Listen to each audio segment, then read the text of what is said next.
Sortez de là, enfoiré. Amenez-vous. J'ai ma cracheuse qui attend.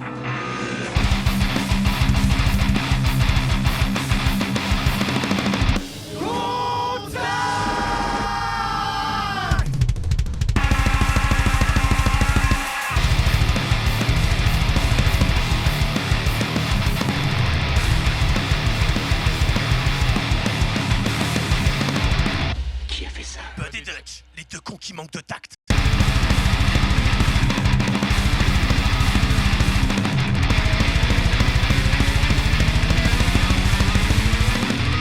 Et salutations les branleurs et les branleuses et bienvenue pour cet épisode numéro 3 de Contact, le podcast des deux cons qui manquent de tact ce soir.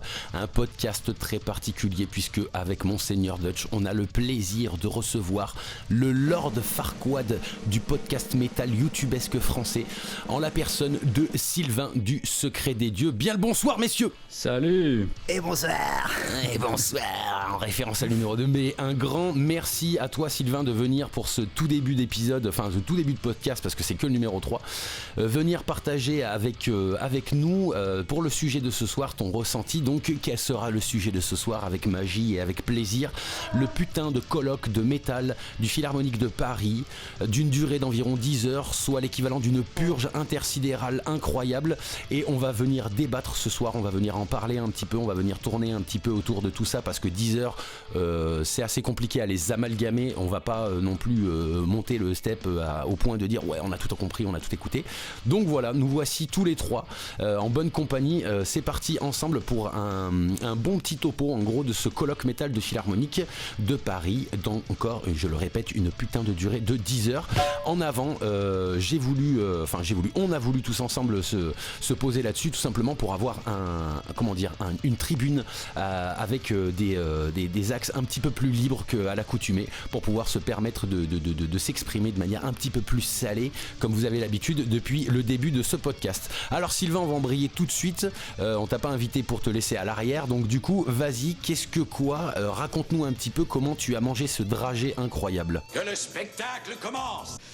Oui, alors avec beaucoup de résignation, j'écoutais des bribes en faisant mon cardio. Donc vous savez tous les deux comme le cardio est un exercice chiant. Oui. À mourir, donc là j'ai doublé ma peine en infligeant le colloque en même temps parce que effectivement je pense que tu l'as dit, c'est pas très bon. Alors j'ai pas regardé l'intégralité des 10 heures, j'ai dû en regarder 9 voire 8,5. C'est déjà beaucoup. J'ai abandonné par moment, surtout sur la fin, parce que bon, le courage me manquait. Cela dit, alors il y a quand même des choses à sauver, hein, j'en parlerai quand il y aura besoin d'en parler, mais sur l'ensemble je suis pas très positif. Donc je vais vous donner ça un petit peu plus dans le détail. Alors tu as parlé du colloque, alors il faut quand même préciser quelque chose, hein, c'est qu'il existe une exposition donc, sur le métal qui a lieu au Philharmonique de Paris. C'est un endroit assez prestigieux, hein, c'est un grand centre culturel public qui est sous la tutelle du ministre chargé de la culture. Et puis il y a en son sein, alors je ne sais pas si vous y êtes déjà allé, il y a une grande salle de concert très moderne. Il y a des espaces d'exposition, il y a des studios de répétition, dont 2 très grands pour des orchestres symphoniques. Et donc c'est un institut qui est assez récent, hein, je crois qu'il a été inauguré en 2015, mais qui est déjà assez prestigieux. Bien. Donc, alors, quand on est au Philharmonique de Paris, on est en plein dans l'institutionnel, hein, on est dans la culture subventionnée, donc l'État met la main à la poche. On est chez Madame Dati. On est chez Madame Dati. France Inter. Shout-out France Inter. Et donc, pour des musiciens ou pour un style de musique, en fait, entrer au Philharmonique, c'est un peu une consécration, c'est un peu un lieu sacré. Et puis là, donc c'est au tour du métal d'y être consacré. C'est une nouvelle preuve de la gentrification du métal. Alors, je crois que c'est toi, Bud, qui a fait mention de cette théorie que j'expose à maintes reprises dans mon podcast, dans le premier épisode de Contact. Tout à fait, je suis un fervent défenseur de cette théorie que j'ai renommée par moi-même tapétisation du métal. Oui, donc, c'est très bien, ce terme aussi, ça va très direct. Bien. Plus direct. Voilà. On revient aux sources un peu du mouvement métal, tu vois, les sources un peu ouvrières, un peu prolétaires, avec ce terme-là. Elle me tient à cœur. Donc nouvelle preuve de gentrification du métal, que les acteurs de cette scène, à savoir les musiciens d'abord, n'auraient peut-être pas tous accepté il y a encore quelques années.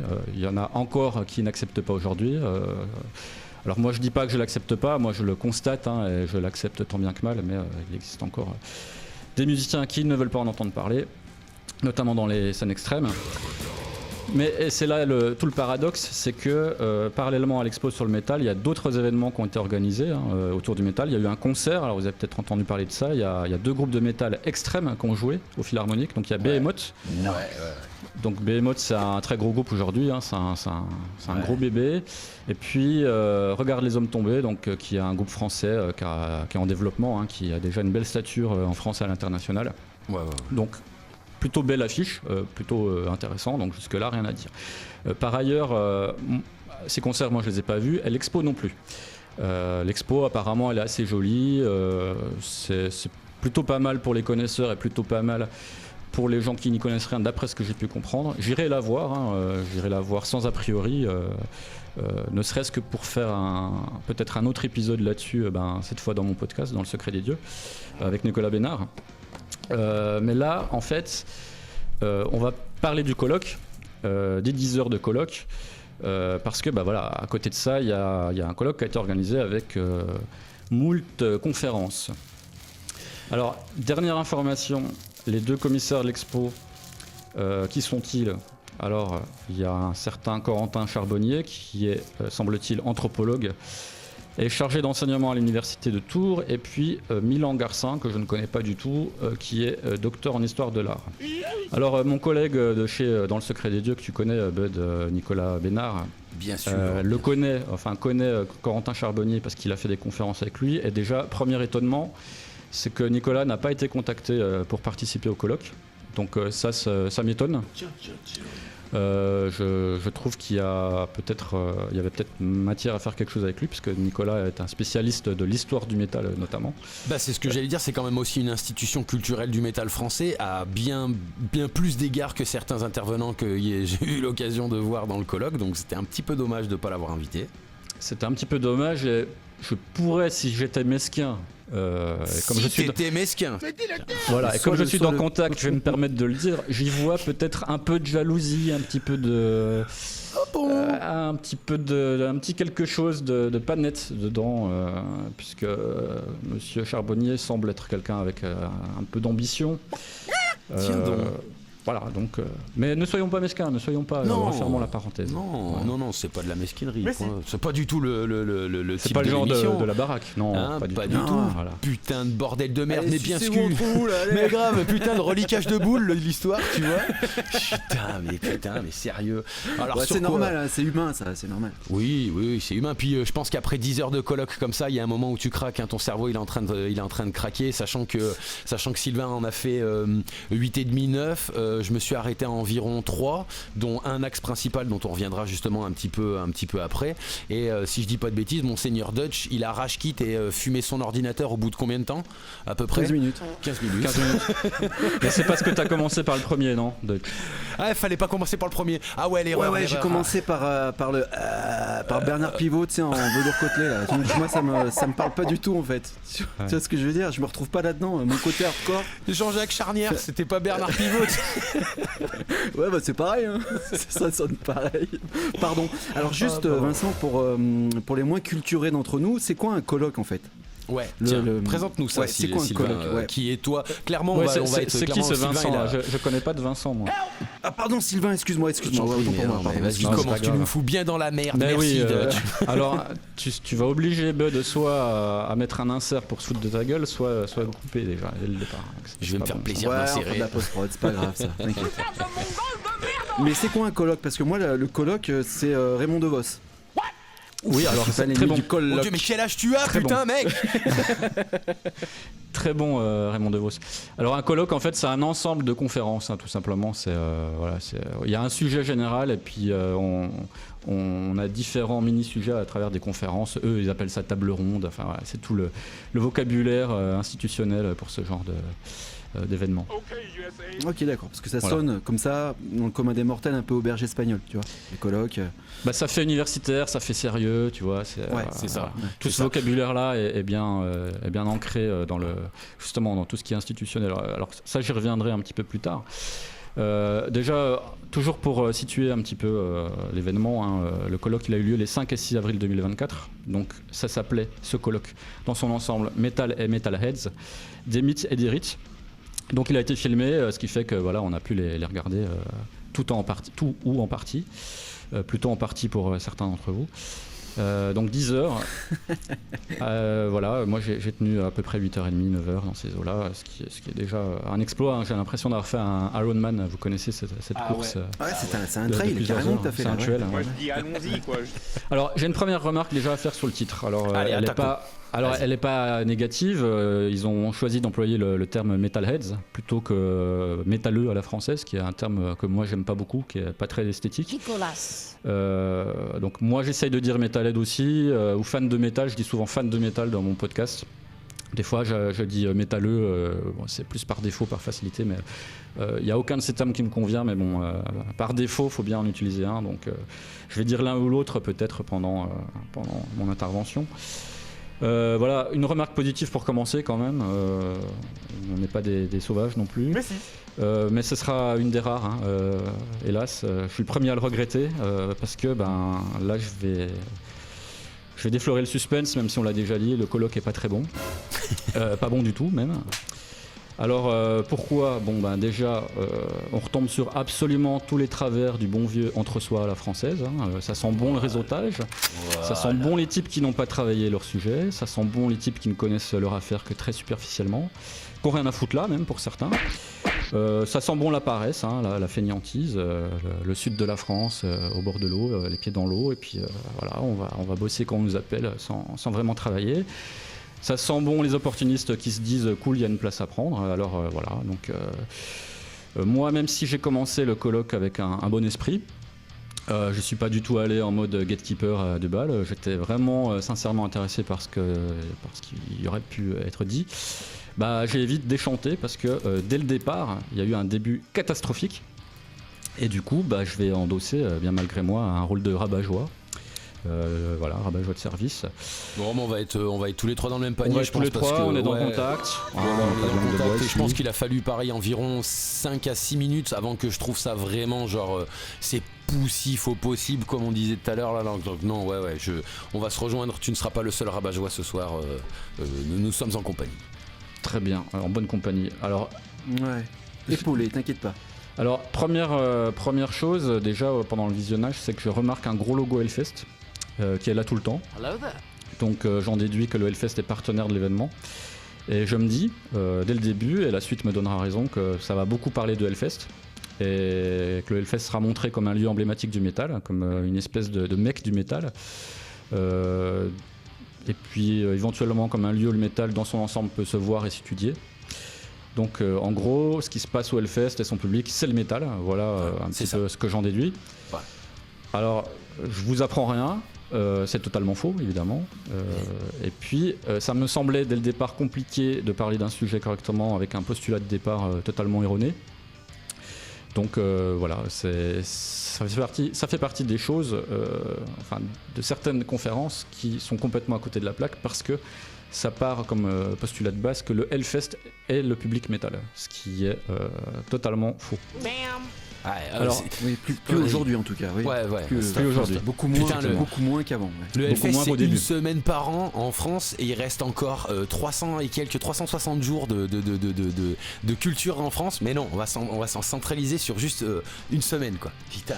Oui, et puis avec des billets assez chers. Que beaucoup de gens ne peuvent pas se payer, ne peuvent pas non plus acheter parce que tout le monde se rue, avec beaucoup de touristes. Beaucoup de gens qui viennent pour s'amuser, pour l'ambiance comme on dit, parce qu'il y a un côté hype et tout ça, donc évidemment là-dedans si on retire la substantifique moelle du métalleux, on va pas en retirer énormément de choses. Allez tellement vous faire foutre, mais tellement, putain, mais...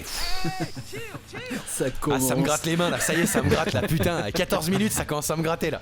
Vas-y déroule, excuse-moi, je voulais pas. Non mais fais-toi plaisir, il faut... non mais j'ai pas pris de l'exomil alors il va falloir que je trouve un autre truc. Ça souffle le chaud et le froid aujourd'hui en fait au Hellfest.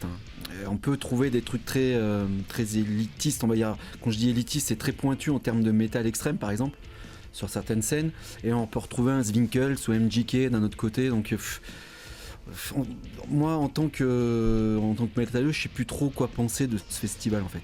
Mais Ça se vieille charruise. C'est une bonne question et peut-être que ça mériterait un podcast entier parce que le Hellfest, effectivement, là j'en ai parlé pas forcément dans les bons termes, mais c'est pas la faute. Enfin, c'est pas uniquement la faute du Hellfest proprement dit, puisque le Hellfest reste un bon festival quand même dans l'ensemble, avec une bonne programmation. Moi, pour y avoir joué, je peux dire que j'ai été accueilli super bien, que ça s'est bien passé, que c'était vraiment cool. C'est un festival quand même que j'aime bien. Et le Hellfest, en partie, sans que ce soit de sa faute, est devenu cet événement mec un petit peu du métal en France, vu par les médias généralistes, et puis aujourd'hui par les chercheurs, entre guillemets. Et voilà, je pense que le Hellfest, d'une certaine manière, en souffre un petit peu aussi de ça. Ouais, en fait, nous, on reproche pas le Hellfest. On suit, enfin, je crois, je mets Bud avec moi dans ce que je vais dire, mais on critique pas le Hellfest, on critique le tout Hellfest. C'est ça, exactement. C'est bien dit. C'est ça. C'est bien dit. C'est comme la voiture électrique. Le tout électrique, c'est de la merde. Voilà. On peut avoir un peu d'hybride, mais c'est une comparaison douteuse. Mais Dutch, épouse-moi, bordel. Ouais. Non, mais le tout Hellfest, c'est chiant. Voilà. Ouais. Comme quoi, la nuance fait entièrement partie de ce podcast. Bien loin de l'extrémisme que vous m'aviez vendu au départ. Je suis même un peu déçu. C'est le début. Attends. C'est que le début. Ouais. Non, mais je sens que tu chauffes en plus. Vas-y, déroule. J'ai mes notes. Alors, hormis ce logo, il y a un autre truc qui m'a fait beaucoup plus tiquer encore, c'est le journaliste qui a été choisi pour animer la plupart des débats. Voilà. Donc c'est un journaliste de France Inter. Alors je sais que le mot journaliste et France Inter ça va pas très bien ensemble. France Inter c'est un peu Radio LFI ou Radio Pravda, ça dépend comment on le voit. France Inter, t'as dit. France Inter, voilà. Un tiers de cerveau, mais bon, c'est pas vrai. C'est ça. Et donc, le journaliste en question, c'est Mathieu Conquet, qui parle musique à France Inter, donc il connaît quand même un peu la musique. Mais la manière dont il parle de la musique, c'est assez généraliste. Donc, j'ai un peu pris le temps d'aller voir ce dont il parle. Il n'y a pas ou peu de métal. Donc, le gars connaît clairement rien en métal. On va quand même pas tourner autour du pot. De toute façon, ça se voit tout au long de ses interventions. Et puis, il y a une totale pauvreté, j'ai envie de dire même nullité dans les questions, qui sont basiques, superficielles, puis sans beaucoup d'intérêt. Et ça, c'est tout du long, malheureusement. Il n'y a pas de progression au fil du temps. Donc, j'ai envie de dire, c'est un grand nom pour Mathieu Conquet. Nope. Ah ouais, j'ai envie de paraphraser Thierry Roland quand même. Vous connaissez la phrase célèbre de Thierry Roland. Je vous demanderais si on ne pouvait pas trouver autre chose qu'un journaliste de France Inter pour un événement comme ça, parce que c'est pas les journalistes spécialisés métal qui manquent en France. Il suffit d'ouvrir un Rockard ou un Rocksound de même pour en trouver. Je pense avec quand même finalement assez peu de recherche et d'efforts, on aurait pu trouver quelqu'un de plus pointu. Et puis parmi les journalistes métal aussi qui écrivent dans la presse, il y a des gens qui font des podcasts, qui ont des chaînes YouTube, donc eux savent parler devant un micro. Je pense que tu avais peut-être The Doomdad en tête. Moi j'avais lui qui s'exprime très bien, il aurait été très pertinent, très pertinent là-dedans. Sans doute. En tout cas bien plus que Conquet quoi. Plus que Conquet, ça c'est clair. Ouais, et l'entre-soi fait mal son travail des fois. Enfin, tu vois, c'est pas objectif l'entre-soi. C'est-à-dire que y a quelqu'un à placer, on le place, même s'il est mauvais, c'est pas grave, tu vois. Ah bah c'est le principe de l'entre-soi, cher ami, c'est le principe du réseautage. Ouais, voilà, c'est ça. C'est mon pote connaît vaguement un truc, on va le mettre là, on va pas aller faire l'effort de chercher quelqu'un qui connaît, qu'on connaît. Et ça c'est un des malheurs français. Et malheureusement là ça atteint aussi cette musique-là parce que cette musique-là se gentrifie et s'institutionnalise. Donc voilà, Mathieu Conquet, c'est non. Il est en partie responsable du naufrage du colloque, à mon avis, parce qu'il n'avait rien à faire là. Comme je disais, c'est le réseautage français. En France, vous avez pu remarquer que dans les médias, quand il y a un crash d'avion, on invite tout le temps le même mec. Quand on parle d'insécurité, on invite toujours Alain Bauer. Il n'y a personne d'autre, tu vois, qui peut parler de ça. Voilà, ça c'est la France. On parle de ceci, de cela. C'est toujours le même Gus qui est appelé. Ah bah faut pas appeler Xavier Hofer, mon pauvre. Alors Xavier Hofer, il est plus invité sur certaines chaînes. Ça, je trouve ça bizarre. Tiens. Ouais, c'est bizarre. C'est bizarre. Ouais. Pas sur France Inter en tout cas. Bizarre. Non, sur France Inter, on l'entend jamais lui. Alors voilà, c'est le réseautage, c'est le carnet d'adresses, c'est aussi, faut le dire, c'est la fainéantise, la fainéantise la plus crasse. On évite d'aller chercher d'autres personnes que celles qu'on connaît déjà. Et puis, en fait, toi, soit t'es dans le réseau, soit t'y es pas. Donc, même si t'es spécialiste, si t'es pas dans le réseau, va te faire foutre. Tu seras pas invité à t'exprimer sur rien. Il faut être dans les petits papiers des journalistes. Il faut avoir aussi, si possible, la bonne idéologie. Voilà, mais c'était sûr en fait. C'était sûr. Les bons biais, on va dire. oui. Si tu les as pas, ça va pas le faire. Oui, mais bienvenue en France 2024, j'ai envie de dire. Là, c'est global, hein. C'est France Inter C'est autant global. que sur un colloque métal que sur n'importe quel Absolument. aspect. Hein. C'est Et ça. puis, ayant un pied dans le hip-hop, croyez-moi que c'est encore pire. Hein. C'est carrément encore pire dans le hip-hop. Hein. Dans les cultures urbaines, hein, pour utiliser ce langage institutionnel, c'est encore un step up au-dessus. Ouais. Alors, pour faire une petite review du colloque, on va rentrer un peu plus dans le détail. Alors, pas dans le super détail non plus, hein, on va pas s'assommer comme si on le regardait non plus en direct. Alors, ça commence par une petite intro du Dirlo du Philharmonique, bon, jusque-là tout va bien. Et puis ensuite, catastrophe. Première conférence, donc intitulée Introduction sur les Metal Studies. Et ça commence vraiment de la pire manière possible, hein, puisque en fait à aucun moment ce qu'est fondamentalement le métal, notamment sur le plan musical, n'est expliqué. 10 heures de colloque, pas une seule fois on explique c'est quoi le métal. Il n'y a aucune mise en contexte historique de cette musique. C'est bien pour ça qu'ils auraient dû inviter Nicolas Bénard, j'insiste un petit peu là-dessus. Lui, il aurait su faire le taf de manière magistrale. Mais à la place, hein, j'ai pas d'autres mots, hein, on démarre avec deux authentiques pitres. Donc, Jérôme Guibert, qui est professeur de l'université en sociologie à la Sorbonne Nouvelle, et puis l'américaine Dina Weinstein, un nom avec une consonance qui fait penser beaucoup à un ancien producteur de cinéma, qui est professeur... Grêlé. Le grêlé. Oh la ref. Oh la ref. Et donc, Le grêlé d'Hollywood, on le connaît tous. On va pas y arriver. Pardon, excuse-moi. L'épisode va faire 6 heures, c'est sûr. Dutch fallait pas. Pardon. Allons-y. Ok, donc le grêlé. Enfin, la grêlé, du coup. Mais vous le savez, j'ai honte. J'ai honte. Oh putain, on a perdu. C'est immonde. C'est bon, immonde, c'est les gars. J'ai honte pour mon pays. Ok. Donc Pardon, Dina excuse-moi. Weinstein. Enfin, je vais me faire un peu le rabat-joie pour aujourd'hui, ça sera moi. Donc Dina Weinstein, disions-nous. Ouais, Dina Weinstein. Attends, je prends un peu d'eau là. Vas-y. Racle-nous ça un petit peu avant d'envoyer. Putain. Ah, c'est la première fois que j'ai un fou rire comme ça devant le micro, hein, les gars. Bah tu vois. Merci Doc. Bienvenue sur Contact. Avec plaisir. Ouais, donc Dina Weinstein, dites-la grêlée. Donc elle est professeure de sociologie à l'université DePaul de Chicago. Donc elle est américaine et puis elle s'était déjà illustrée au début des années 90 avec un livre relativement mauvais de sociologie sur le métal. En fait, Nicolas Bénard a déjà parlé de son bouquin dans Le Secret des Dieux parce qu'il y a quand même 2-3 fulgurances dedans. Mais dans l'ensemble, c'est quand même assez médiocre, y compris pour l'époque, parce que je crois que c'est sorti en 1991. Alors, Dina Weinstein, c'est qui ? C'est une espèce de groupie hein, sur le retour, avec un discours complètement décousu, sans queue ni tête. Hein, je pense que vous êtes d'accord, parce que vous avez peut-être un peu regardé.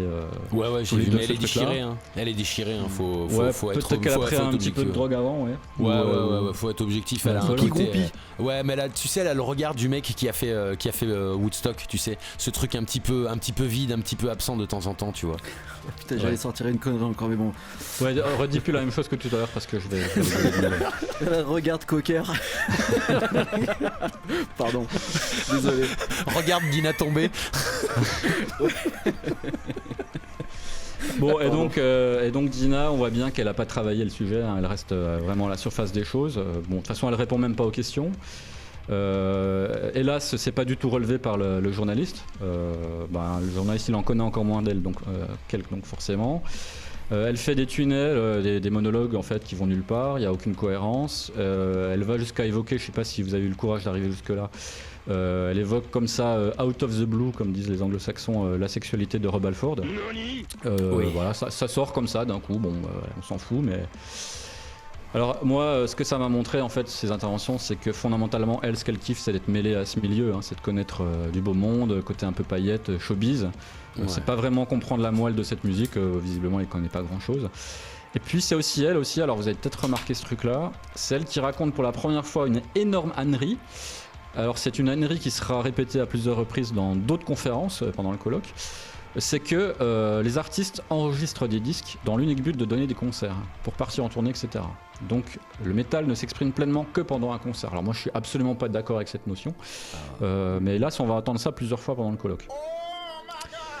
Donc voilà, alors ce truc-là là, dont je viens de parler, là, j'insiste un peu parce que c'est dit comme ça sans aucune nuance, c'est quand même dommage de faire un colloque de cette importance symbolique au moins, et puis de pas parler de l'importance de l'album et du quasi-fétichisme que le public métal porte à la notion d'album. Je pense que là-dessus vous serez d'accord avec moi. Ce qui fait qu'en fait le métal c'est un des rares genres musicaux qui résistent en partie, pas complètement mais en partie, au phénomène des playlists et des singles. L'essentiel des amateurs de métal, des métalleux, écoutent des albums et dans leur intégralité, de A à Z et dans l'ordre. Ouais, ils les achètent aussi. Et puis ils achètent des disques, du physique. Il n'y a pas un mot qui est dit sur la notion d'œuvre, en fait, d'œuvre d'art que constitue un album.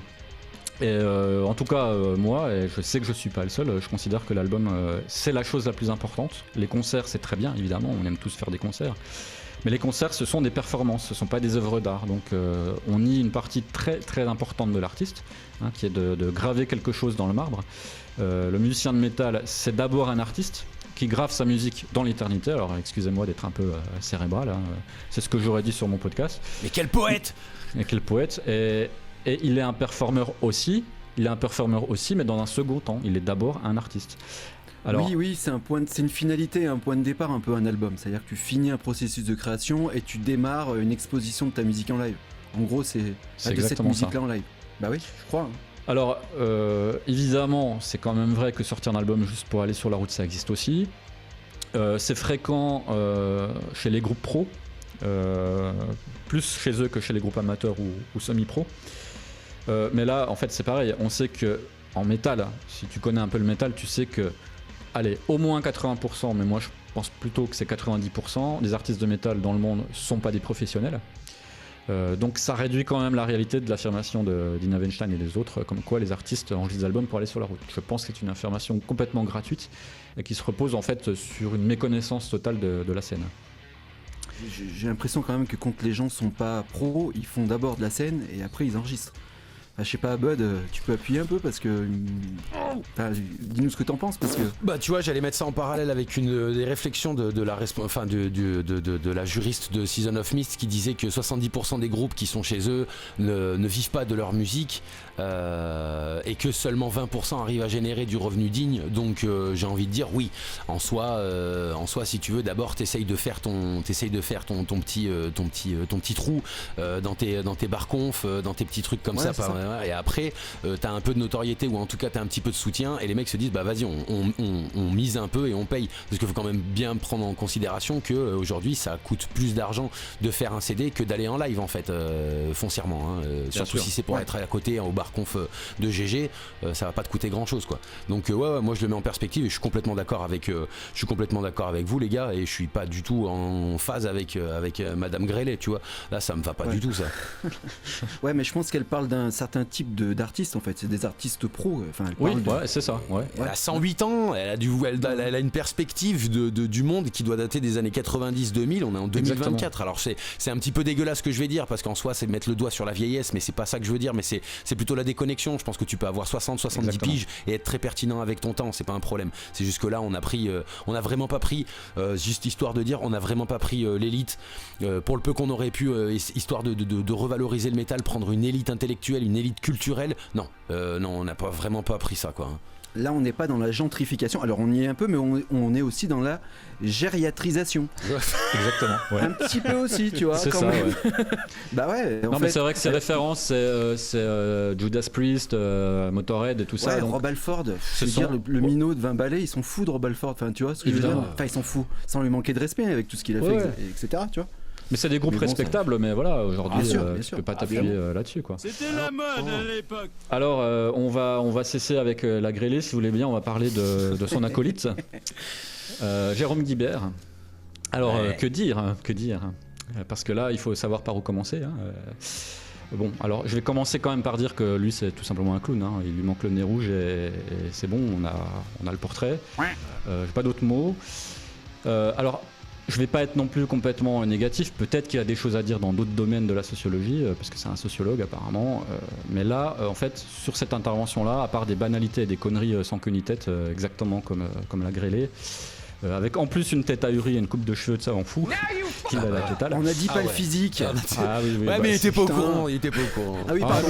en même temps, j'ai l'impression qu'il fait exprès sa coupe de cheveux. J'ai l'impression que c'est pour se donner un air un peu. Un air un petit peu Einstein, tu sais, un sur peu les bords. Einstein, là, ça tu m'en sais, fout. Ouais. Ouais, je suis plutôt d'accord. Ouais. Alors, comme dirait Bud, on a le physique de ses idées. Hein, tu sais. Voilà, Ouais, bah exactement. oui, ça se dit souvent. Alors, donc lui, Jérôme Guibert, il est l'archétype du type qui a creusé son trou dans une niche de la sociologie pour continuer à exercer à l'université. Voilà. Il a trouvé un domaine de recherche et d'expertise qui est trop récent pour que d'autres chercheurs puissent le contredire, et puis il remarque la supercherie. Et donc, ce qu'il dit pendant cette conférence, c'est tout simplement nul. Voilà, je pense que là, c'est clair. En plus, moi j'ai l'impression qu'il improvise, donc il y a clairement aucune préparation derrière, aucun travail. Et il m'a beaucoup fait penser, moi qui connais un peu l'histoire de la Chine, il m'a fait penser aux escrocs qui ont pris les postes de professeurs à l'université en Chine après la révolution culturelle en 1976. Alors vous connaissez peut-être ça, parce qu'en fait, comme les authentiques intellectuels ont été maltraités ou tués, il y avait beaucoup de chaises vides après, quand la révolution culturelle s'est arrêtée. Puis du coup, on a eu tout un tas de pignoufs qui sont devenus des profs.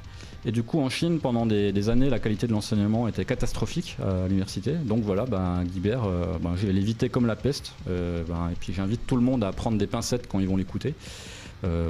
Quand il parle de métal notamment, parce que là, il a vraiment raconté nimp. Et puis il était ridicule, quoi, tout simplement. Il n'y a rien d'autre à dire. Hein. C'est ça, ouais. Étant beaucoup moins cultivé que toi sur bien des points, et il a pas fallu longtemps pour que je me dise, mais lui, il connaît quoi, lui? Mais qui es-tu? Il parle de d'où tu parles, camarade, hein, tu sais comme on dit à chaque fois, mais t'es qui en fait, mec? Quelle est ta substance pour pouvoir te permettre d'avoir cet angle cet angle d'analyse, cet angle d'attaque? Même en tant que sociologue, il y a eu des énormités qui ont été dites. Je dis, bon, je suis pas sociologue, hein, mais on a affaire à un clown, à un guignol, dirais-je même, un guignol. Et d'ailleurs, ça m'a refait penser à quelque chose que je pense en général, mais que j'arrivais pas à exprimer clairement. Et là, du coup, je peux au moins le remercier de m'avoir aidé à faire ça. C'est que autant je trouve que la sociologie c'est une discipline intéressante, mais je trouve que les sociologues sont souvent des saltimbanques en fait de la recherche. Je me suis pris en fait à constater que souvent ils enfoncent des portes ouvertes. Alors j'ai souvent écouté des sociologues et puis en me disant mais putain, mais ce que tu racontes, ma grand-mère le sait, quoi. Il suffit de regarder. Qu'est-ce que tu me racontes de nouveau là? Et puis en fait pour se justifier, ils essayent d'accoler la science à côté en fait de leur banalité ou de choses que tout le monde voit. Et si ça c'est la sociologie, moi je suis un sociologue parce que dans mon podcast j'observe des choses et puis j'en parle et puis donc c'est de la sociologie, mais j'ai pas de diplôme. Mais lui il a un diplôme et on le paye pour ça, donc j'aimerais savoir c'est quoi la vraie différence là, parce que j'avoue qu'entendre quelqu'un dire des banalités et qui plus est fausses, je me dis la recherche scientifique là ça va pas bien là, c'est un petit peu embêtant. Si c'est pour répondre à ta question, je pense que c'est l'accointance idéologique en soi, tu vois, qui fait la différence entre un sociologue et une personne lambda, j'ai l'impression en ce moment. Ah oui, ça. Voilà. Parce que ça, c'est un des gros problèmes de la sociologie aussi. Ouais. C'est très clairement biaisé idéologiquement. Ouais. Okay. Bon, en tout cas, sa présence à lui, je pense que vous serez d'accord avec moi. C'est du réseau. Tu connais les bonnes personnes. Pouf, on t'invite. Peu importe la qualité de ce que tu fais. Et je crains aussi que parfois. Les gens qui invitent des types comme lui savent très bien que le mec n'a rien à dire, mais ça peut ouvrir des portes pour ensuite, parce que le gars il est dans une université, peut-être que lui aussi il organisera des conférences, des colloques, etc. Donc tu peux te faire inviter à ton tour avec ton petit défraiement, avec ton petit hôtel payé et tout ça. C'est toujours ça de prix, toujours ça de mis sur le CV. Alors j'ai un peu insisté sur cette première conférence, c'est un peu normal, c'était la plus mauvaise. J'ai trouvé ça même un peu horrible pour les organisateurs, parce que si eux se sont rendus compte à quel point c'était pourri, ils devaient se sentir mal. Parce que là, en regardant ça, pour les connaisseurs, c'est un espèce de gloubi-boulga foutraque. Et pour des néophytes, parce que j'ai pensé aux néophytes aussi. J'ai pensé à un moment donné même demander à ma femme de regarder, parce qu'elle y connaît rien en métal. Et je me suis dit non, la pauvre, je vais pas lui infliger ça, mais parce que pour eux c'est sûrement imbuvable et puis incompréhensible, donc il y a pas du tout de pédagogie dedans, c'était vraiment n'importe quoi. Mais malheureusement en fait ça s'arrange pas beaucoup ensuite pendant les autres conférences, même si c'est pas aussi affreux que celle-là. Donc ça, je l'ai déjà dit, en fait, il aurait peut-être fallu à un moment donné présenter le métal sous un jour musical et historique. Ça, c'est pas fait.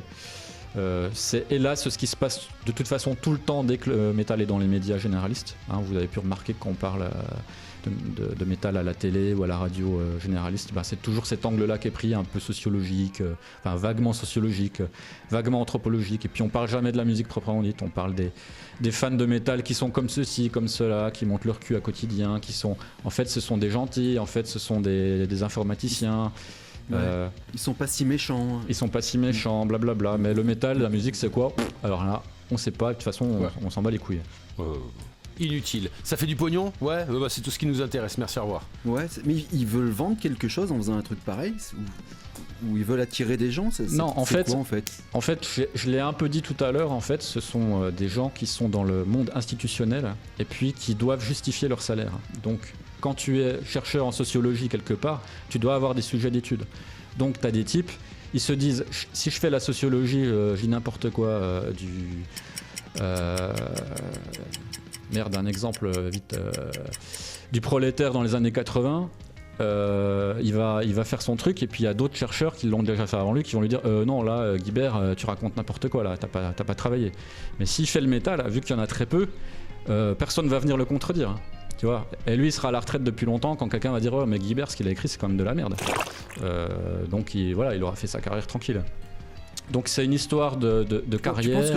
Tu penses que d'accord, c'est que ce prisme-là en fait, que de la carrière, il y a pas de promotion, il y a pas de. Bah si, parce qu'ils écrivent des bouquins et tout ça, donc il y a un petit peu de ça. Puis il y a un petit peu quelque chose à vendre, ouais. Okay. Ouais, puis il y a un petit peu d'hubris aussi. C'est écoutez-moi, je suis le spécialiste du sujet. Il y a un petit peu de ça aussi qui joue. Ouais. Bon, d'accord, ils aiment bien se faire pomper aussi, d'accord. Ouais, ils aiment bien se faire pomper.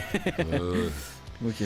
Et en fait, alors, ce qu'ils sont incapables de voir, faute de compétences, c'est que le métal, c'est un style musical qui, à mon avis, attire des gens pour la musique d'abord. Pour la musique d'abord, ça c'est ma conviction profonde. Alors tout le reste, l'image, etc., c'est important aussi, mais c'est quand même secondaire. Et puis ceux pour qui la musique c'est pas le principal, ce sont des touristes. Alors il y en a pas mal aujourd'hui dans cette musique, notamment au Hellfest. Quelle coïncidence. Donc finalement là la boucle est bouclée. On voit que on est déjà dans un monde qui se referme sur lui-même là, avec ce genre de personnages et puis ce qui se passe en fait dans cette musique quand elle se gentrifie. Et tu penses que pardon je te coupe, mais tu penses pas que l'image sert d'hameçon justement que ça peut attirer pour le touriste, celui que tu appelles le touriste. Tu sais le côté un petit peu subversif, je mets des gros guillemets, je fais des signes avec mes doigts mais on les voit pas. Pour le côté subversif, est-ce que ça servirait pas d'hameçon, dire tiens c'est des rebelles machin truc. Enfin c'est une question comme ça qui me vient. Est-ce que toi tu peux répondre à cette propre question dans ton expérience? Est-ce que tu penses que le touriste du Hellfest qui va au Hellfest pour l'ambiance au début ou parce que c'est hype ou parce qu'il a vu Quotidien et il s'est dit tiens c'est cool et les métalleux ont l'air sympas, est-ce qu'il va nécessairement en sortir en écoutant ensuite du métal et puis ou au moins en rajoutant un petit peu ça dans ce qu'il écoute? Est-ce qu'il va forcément le faire? Je pense qu'il y a un peu des deux. C'est pour ça que je te disais le chaud et le froid. Je pense qu'il y a des gens qui vont encore trouver, leur compte en termes de musique. Et il y en a pas mal en fait, en vérité, tu vois. Et je pense qu'il y a quand même des gens qui sont attirés par le côté spectaculaire, le côté un petit peu déluré, tu vois ce que je veux dire? Ouais. C'est pareil, c'est une conviction tout à fait personnelle. Mais Non mais ça pour moi c'est une évidence, tu as raison. J'aurais peut-être dû nuancer davantage. Le truc c'est que quand tu es attiré par l'image et qu'ensuite tu n'adhères pas nécessairement à la musique, là c'est quand même plus compliqué. Oui. Et est-ce que 100% des gens qui vont aller vers le métal pour l'image vont adhérer ensuite à la musique? Ça j'en suis pas sûr. Moi j'avais des potes au lycée qui étaient attirés par mes t-shirts et tout ça, et puis qui me disaient tiens fais-moi écouter du death metal tout ça. Ils écoutent 2 fois, puis après tu leur dis alors t'en penses quoi? Ils me disent ouais c'est peut-être un peu trop extrême pour moi. Et puis finalement ça va pas plus loin. Quand même par contre. donc ceux qui restent dans le métal, forcément ils ont un truc vis-à-vis de la musique, parce que c'est une musique qui est pas si simple d'accès non plus. Il y a des groupes simples d'accès, mais dans l'ensemble ça ne l'est pas quand même. Ouais, mais tu vois le calcul de revival, tout ça, d'attirer des gens de par l'image rebelle, machin truc, et de mettre un Scorpion, pour moi qui a rien à faire là-bas. Enfin, c'est pareil, encore à titre personnel, j'ai rien contre Scorpion et ceux qui écoutent ça. Mais je trouve ça trop lisse, trop soft, quoi, tu vois. Et ça amène une certaine, ça mélange, on va dire, ces gens-là à ceux qui aiment Morbid Angel, par exemple. Ouais, mais là on est Tu dans vois. un autre débat d'ailleurs que j'ai eu il y a pas longtemps dans un podcast Pardon, que je j'ai fait. dérive sur peut-être Lien. un peu. Non, mais il n'y a pas à pardonner. Mais je trouve le sujet tout à fait intéressant. Mais en fait, Scorpion, c'est une légende du hard rock. C'est un pionnier, donc pour moi, il a sa place là parce qu'il fait partie de l'histoire. Mais c'est vrai qu'aujourd'hui, il est un petit peu déphasé par rapport à ce qui se fait en métal, parce que le métal a évolué et puis il s'est extrémisé. Il s'est radicalisé dans son expression musicale. Ce qui n'était pas le cas quand Scorpion est arrivé dans les années 60. C'était un très vieux groupe. Ah oui, Mais- oui. Mais ceux qui ont commencé à écouter ce qu'on appelait pas du métal encore à l'époque, du hard rock, au début des années 80, ils écoutaient Scorpion, et Scorpion était un chef de file du hard rock, et donc c'était déjà vu ce groupe-là comme un groupe extrême. C'est juste avec le temps. Ouais, quel paradoxe. Quel paradoxe, putain. Si C'est c'était comme, ça, euh, l'extrême. C'est comme Motorhead, tu vois, Motorhead aujourd'hui on trouve que c'est gentillet, mais au début des années 80, cette voix, les gens se disaient mais putain, mais un mec qui chante comme ça. Aujourd'hui, tu vois les gros, ultra profonds, inhumains, on dirait des clébards. C'est voilà, Ouais, c'est vrai. on Mais est dans un autre monde. Motorhead, dans l'attitude quand même, c'est pas Scorpion, quoi. Tu vois ce que je veux dire? Il y a un côté je m'en balèque dans Motorhead. Enfin, tu vois, ça a jamais changé. Ouais. Il n'y a jamais eu d'eau dans le vin, quoi. Tu vois, s'il y va, c'est met tous les potards à fond, tu vois. Oui, il avait un peu plus l'esprit métal, il dégageait plus Rock'n'roll, l'esprit quoi, métal qu'on a vraiment. encore Ouais. en 2024 que ce qu'on peut revoir dans Scorpion. Ouais, mais il n'y a Mais pas eu que ça dans le métal. Il y a eu aussi les spandex, Bien sûr. torse nu, les N'oubliez pas les perruques, premiers le Pantera, maquillage. les gars. Hein. Ouais, N'oubliez puis, pas, hein. Ouais. Le même- glam Pantera. Même Iron Maiden foutait des spandex avec Mulburn et tout ça, faut pas oublier. Les premiers groupes de trash mettaient des jeans hyper serrés où on voyait les couilles. Enfin, il y avait tout ça aussi dans le métal. C'est vaste en réalité, l'image métal. Faut pas C'est se ça. référer juste à celle d'aujourd'hui. En fait, il y a tout un contexte historique qu'il faut pas oublier, et pour comprendre pourquoi Scorpion a sa place à l'affiche du Hellfest. Voilà. Bon, Contexte encore une historique fois, qui, justement, pour revenir au Philharmonique, n'a pas été cité, n'a pas été exprimé. Parce que je vais me faire le Voilà. rabat-joie, mais évidemment, il faut qu'on centralise un petit peu, sinon ça va Absolument. durer 3 heures. Mais Ouais. voilà, ça n'a pas été exprimé, quoi. Et justement, là, on a parlé beaucoup de la première conférence. Alors, je vais parler vite fait des autres, mais je vais aller plus vite parce que sinon, ça va durer trop longtemps. Alors, il y a eu une conférence sur la culture métal au musée. Alors là, ce sont les deux commissaires d'Expo qui racontent comment ça s'est fait. Donc, c'est pas inintéressant. Alors, perso, j'aurais pas mis ça en deuxième simplement, parce qu'après la catastrophe du premier, ensuite savoir comment et pourquoi ce truc-là s'est fait, ben, imagine le néophyte qui est là, il doit se faire chier quand même et se dire Ah ouais. bon, c'est quoi le métal? Putain, vous parlez d'un truc, mais je sais même pas de quoi vous parlez. Et puis aussi, j'en profite pour dire que je regrette qu'aucun des deux commissaires ne soit un musicologue.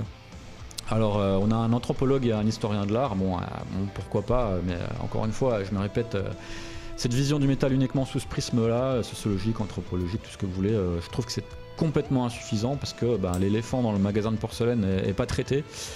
À savoir la putain de musique, nom de Dieu, donc 10 heures de colloque et pas une seule fois on vous explique à quoi ça ressemble. Franchement, moi ça m'a gavé quand même. Ils mettent pas de son en fait. Ils font pas de démonstration Ouais, de. non plus. Ok, d'accord. Ok. Alors, pas un mot non plus sur ce dont on parlait, donc la motherfucking gentrification du métal, c'est quand même un phénomène ultra clair aujourd'hui. On parle pas d'atomisation de la scène métal. En fait, tous les thèmes actuels du métal sont pas abordés. Ce sont des thèmes majeurs aujourd'hui. Et pourquoi c'est pas abordé? Tout simplement parce qu'en fait ils en ont pas la moindre idée. Ils savent Oui, pas. puis parce qu'en fait, c'est eux ce thème-là. Ils sont l'incarnation de et ce puis ils sont thème-là. là, exactement, c'est très bien dit. Ils sont l'incarnation de ça, ils sont eux-mêmes et donc ils sont pas en capacité de s'observer eux-mêmes non plus. Et c'est ça. Et donc Ils se là, rendent compte de leur médiocrité, bordel. là, je parlais de la deuxième conférence. Donc, hormis les commissaires, il y a Chloé Trujillo, donc la femme de Robert, bassiste de Metallica, qui intervient. Alors, bon, honnêtement, elle a l'air très sympa. Mais j'ai pas compris ce qu'elle foutait là. Donc, elle non plus, j'ai l'impression. Donc, très anecdotique. Boum. Alors ensuite, il y a une table ronde sur l'identité visuelle dans le métal. Alors il y avait Eliran Kantor, que vous connaissez peut-être, c'est un artiste qui fait des artworks en fait, qui est assez talentueux. Il travaille beaucoup pour Season of Mist. Alors jusqu'à présent, là, à ce moment-là, je trouve que ça a été le meilleur intervenant. C'est juste dommage que les questions du présentateur soient nulles, comme d'hab. Donc t'as beau avoir des qualités, quand les questions qu'on te pose sont nulles, tu vas pas faire des étincelles. Alors il y a Fortifem aussi, vous connaissez sans doute aussi. Ouais. De toute façon, ils sont partout, donc qui ne les connaît pas. Donc Fortifem, c'est un duo. Alors moi j'aime bien ce qu'ils font, mais je commence un petit peu à m'agacer de les voir partout. En fait, ils sont commissionnés tout le temps, partout. Ils sont interviewés partout. Le problème, c'est qu'ils sont pas seuls, quoi. On a dans le métal plein d'illustrateurs talentueux. On en a plein en France aussi. Donc ça serait bien d'inviter un petit peu d'autres gens. Surtout que Fortifem, en fait, encore une fois, moi j'aime bien ce qu'ils font. Mais je trouve que c'est pas nécessairement le meilleur interlocuteur parce que eux ils sont sur la scène métal depuis 10 ans, quoi, un peu plus de 10 ans. Ils sont arrivés, je crois, en 2012 dans ces années-là. Donc ils n'ont pas l'expérience de avant. Ils sont dans un métal assez contemporain, donc ils ont une vision assez contemporaine du métal. Donc ça permet pas non plus d'ancrer une vision de ce qu'ils font dans l'histoire du métal dans son ensemble. Parce qu'ils sont trop jeunes. Donc pour moi, il aurait fallu inviter d'autres gars plus anciens en fait. Je pense, il aurait sûrement refusé, mais David Thierry, des gens comme ça qui ont connu par exemple le black metal à ses débuts, qui ont commencé à faire des illustrations à la fin des années 80, début 90, et puis lui en plus il a pas sa langue dans sa poche, donc il aurait un petit peu détonné. C'est pour ça qu'ils l'ont pas appelé. Hein. Ouais, sans doute, ouais. Il est pas dans le réseau et puis il est pas dans la bien-pensance non plus. Alors ensuite il y a eu un truc qu'ils ont appelé Metal Gaze, donc aussi sur le visuel. Alors là je vais paraphraser Dieudonné, j'ai pas réussi à vaincre le sommeil, donc j'ai plus trop de souvenirs de ce qui s'y dit. Je te demande pardon. Oh putain, on va se faire ban, bordel. Oh putain. Judoki. Je vois pas de qui tu parles, je ne le connais pas cet intervenant, je ne sais pas de qui tu parles. Vous mettrez un bip, juste, Non, on mettra rien. juste la notion de vaincre le sommeil, ce qu'il a dit face à Rafa 1, c'était une punchline géniale et puis faut la reprendre. Alors moi je me souviens juste qu'il y avait un participant britannique qui disait aussi des trucs sans queue ni tête. Alors j'ai oublié son nom, mais bon il était chiant comme la pluie, donc c'était insupportable. En fait j'en profite aussi pour dire là à ce stade que en fait toutes les conférences ont des titres précis. Pourquoi faire avec une thématique potentiellement intéressante qui appelle une réponse en fait, et jamais il y a de réponse. Donc là une fois de plus le temps passe et puis il n'y a pas de réponse à la question. On parle de tout et n'importe quoi, mais il n'y a jamais de truc vraiment centré, focalisé, cadré sur la thématique. Donc c'est triste, mais c'est comme ça. Alors ensuite, il y a une conférence sur le son métal, de l'enregistrement en live. Alors là, on a des invités intéressants. Donc on a Stéphane Burier, on a HK. Alors HK, on a compris que c'est Stéphane qui l'a fait venir puisqu'ils travaillent ensemble. Vamakara. Ouais, c'est Vamakara. Ouais, Studio, c'est ça. Ouais, exactement. Vakamara ou je sais plus quoi. Vakamara, un truc comme ça. Alors moi, je le connais pas personnellement. Il a l'air d'être un mec bien, qui m'a l'air tout à fait sympathique. Alors il se démène un petit peu avec les questions qu'on lui pose, qui sont évidemment mauvaises, Comme à l'accoutumée. Comme à l'accoutumée. Idem pour Stéphane. Alors moi Stéphane c'est quelqu'un que j'apprécie, je l'ai reçu dans mon podcast, mais voilà, là c'est pareil, c'est tout le temps lui qu'on invite. Ouais, il n'y a pas d'autres personnes en fait. Ouais, il y a d'autres personnes. Lui il est devenu un peu malgré lui le Johnny Hallyday du métal, c'est un peu triste quoi. Moi c'est pas forcément une position que je trouve enviable en plus. Non. Voilà, je pense qu'il y a d'autres gens invités, il n'y a pas tout le temps Stéphane, même si Stéphane est un type cool. Alors là, l'avantage de cette conférence-là, c'est qu'on a quand même 3 types qui savent de quoi ils parlent. Là, on a un petit peu moins dit rigolo. Ce sont des vrais acteurs de la scène, avec de la bouteille. C'est pas des gens qui l'observent de loin. Au sens propre comme au sens figuré d'ailleurs. Exactement. Parce que excuse-moi, mais pour parler comme ça, au bout d'un moment, c'est que t'aimes bien un petit peu lever le coude quand même. Ouais, à peine 50 baloches, ouais, c'est clair. D'accord. Parenthèse fermée, pardon. Et tout le bordel, pardon. Eh, frère, il y a des veines, elles datent de 1947 sur son pif.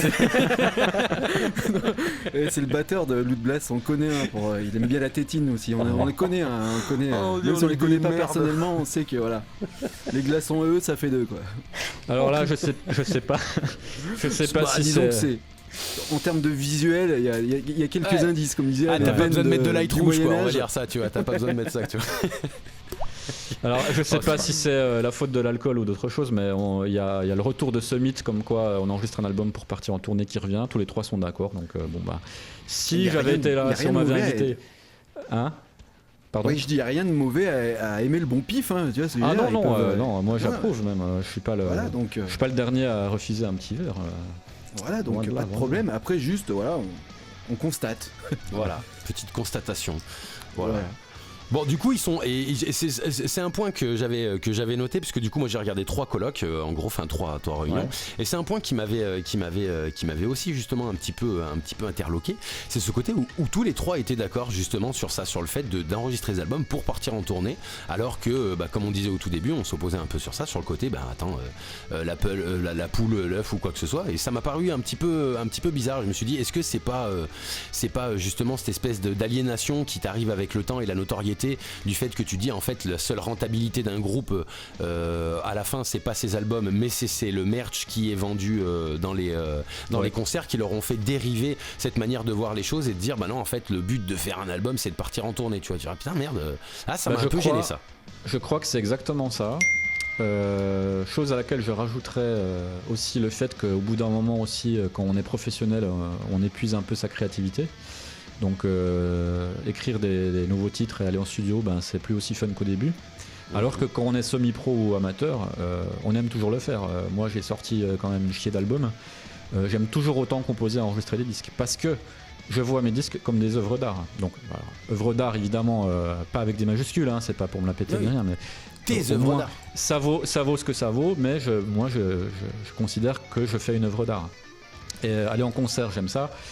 Mais c'est pas la finalité de ce que je fais. Alors que quand tu es un professionnel, effectivement, ce qui va te rapporter des sous, c'est de partir en tournée, c'est de vendre du merch, etc., etc. C'est ça ta vie. Alors qu'être créatif, finalement, c'est un petit peu le mauvais côté de la chose. Oui. Ouais, ça c'est la malédiction. Par oublier peut-être un peu d'où ils viennent, ouais.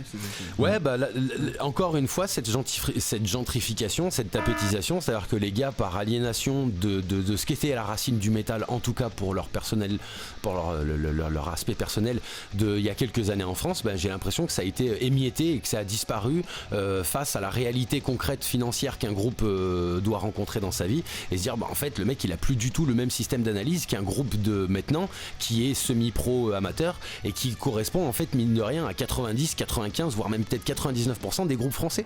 99% des groupes français c'est des mecs, c'est des no one, personne ne connaît ou très peu et ils essayent d'exister à travers ça. Du coup j'ai trouvé à ce moment-là, j'ai beaucoup de respect pour Stéphane Buriez, il n'y a pas de problème, mais à ce moment-là j'ai dit ok ce mec est déconnecté, il peut plus être une référence pour moi du métal, c'est pas possible. C'est pas possible. Hélas, même constat de mon côté. Et justement, ce qui me gêne, c'est pas qu'ils disent ça parce que c'est quand même une réalité. Donc c'est bien de la prendre en compte. Mais que dans le cadre d'un colloque sur le métal, on ne donne que cette vision-là de la réalité qui concerne en fait un pourcentage très faible de musiciens. Je te dis non, c'est pas ça la réalité. La réalité, c'est que la plupart des artistes ne sont pas des professionnels comme Stéphane Buriez et considèrent que leurs albums sont des choses importantes, sont des marqueurs de leur carrière et puis tout simplement de leur vie. Et être un professionnel, même de la musique, c'est pas une finalité en soi, ça l'est pas du tout. Non. Ouais, mais si tu dis qu'on lui a pas posé les bonnes questions, peut-être que si on lui avait dit ce qu'on est en train de dire tout de suite, il aurait peut-être bugué, il aurait peut-être fait oui. Tout à fait. Oui, ouais. c'est vrai. Ouais. Surtout si tu lui poses la question avec un Ricard, peut-être pas forcément les mêmes réponses. Oui, monseigneur. Non, mais c'est clair je vois un monsieur là-bas, il a du jaune là-bas. C'est clair que Stéphane aurait été meilleur comme 4e larron avec nous que là avec des questions de merde par un journaliste de France Inter. Faut lui faire place, faut lui faire honneur, faut dérouler le tapis entre guillemets, c'est qu'il faut le support pour pouvoir développer un artiste, il faut un support. En fait, tu définis un artiste par son entourage et là pour le coup, ils l'ont entouré de guignols et dans une situation de guignol, du coup tu veux qu'il en ressorte quoi du mec, tu vois. Là justement, j'allais faire un parallèle, je vais quand même te laisser dérouler mais tu vois Pascal Guègue, putain, il a pas été honoré non plus alors que pourtant lui, il est l'incarnation de la remise en question, c'est-à-dire que moi la première fois que j'ai vu son initiative et le bonhomme, je me suis dit mais attends, tu parles au nom de qui? Et en fait, putain, je pense que c'était le mec le plus pertinent du colloque. Malgré le fait qu'il a un regard d'assassin et que t'as l'impression qu'il va te manger les yeux quand t'arrêtes de lui parler ou quand il arrête de parler, et ben franchement c'était peut-être le mec le plus pertinent en disant putain mais fallait faire honneur à des mecs comme ça, mais en fait avec l'entourage qu'il avait et ce qui était proposé ou ce qui était mis sur le tapis de débat ou de questionnement, à la main, qu'est-ce que tu veux faire? Tu peux pas dire moi je suis Pascal Guègue, je peux pas dire attends mec, tu viens de dire une question à la con, j'ai un truc plus pertinent à te dire, attends on va mettre ça sur le tapis, tu vois. Là, tu peux pas être aussi désobligeant dans un philharmonique de Paris comme ça, quoi. Je veux dire, rien que tu regardes la gueule des gens en face, enfin des 6 pelés et 3 tondus qu'il y a en face, non, tu te le fais pas, quoi. Alors je vais y venir justement à Pascal tout à l'heure. J'ai pris un peu d'avance, pardon. Qui est quelqu'un que j'aime bien aussi, qui est un peu décrié, mais que moi je défends parce que je l'aime bien. Oui, t'as pris un peu d'avance parce qu'après ce dont on vient de parler, il y avait une conférence dont le sujet aurait pu donner quelque chose de vraiment très intéressant. Mais ça a été un gros pétard mouillé aussi, c'est les publics du métal, coexistence des générations, coexistence des goûts. What the fuck? Alors ça fait partie des premiers que j'ai regardé, moi celui-là, parce que c'est quelque chose dont je parle beaucoup, puisque là on est en plein dans les sujets qu'on aborde dans le secret des dieux. Là encore, par rapport au sujet, il n'y a pas de réponse, il n'y a aucune trace des conflits intérieurs hostiles, il n'y a aucune trace de l'atomisation, ce dont je parlais tout à l'heure, aucune trace de la gentrification. Mais en fait, ce qu'ils nous ont donné, c'est une étude sur le public du Hellfest. Donc, désolé de faire mon relou, mais ça aurait dû s'appeler étude statistique du Hellfest et pas les publics métal, coexistence des générations, coexistence des goûts, parce que ça n'avait aucun rapport avec ça. Et là, t'as pas de la branlette intellectuelle, là t'as pas du... Bah si, on a de la sociologie, anthropologie de base avec des chiffres qui nous servent à rien pour nous dire des choses qu'on sait déjà en fait. Oui, puis avec un seul et unique thermomètre. Aussi, tu vois, qui est le Hellfest. C'est fou quand même. Et c'est nous qui payons ça, hein. C'est nous qui payons ces enculés, hein. C'est avec le denier qu'on paye ces trous de balles pour se branler toute la sainte journée à développer du concept de merde. Non mais je sais, j'ai eu un philosophe, un professeur de philosophie en chanteur. Ah t'inquiète, hein. Je connais les mecs qui sont payés pour se branler toute la journée à générer du contexte et du merde, putain je perds mes mots, voilà. À générer de l'idée et générer du concept pour pouvoir justifier leur salaire et justifier leur denier mensuel, tu vois. C'est ça. Ça me... Je vais me calmer. Allez hop. Bon, alors, je me calme. Calme-toi, bordel. Je me calme. Pendant cette présentation, on apprend quand même un petit truc. Alors, on n'apprend pas nous, puisque nous on le sait. On va dire le néophyte va apprendre qu'il y a des puristes, des touristes, des types qui aiment de tout. Bon, ok, ils ont fait une grosse étude pour nous dire ça. Ça, je pense que n'importe qui avec 2 neurones qui se touchent est capable quand même de le percevoir. Et puis ça vous l'avez dit, il y a un gros biais énorme, un problème de postulat de départ, c'est qu'on observe un festival qui est le Hellfest. Donc un festival c'est pas du tout représentatif de l'ensemble de la musique. C'est pas représentatif d'autre chose que du Hellfest.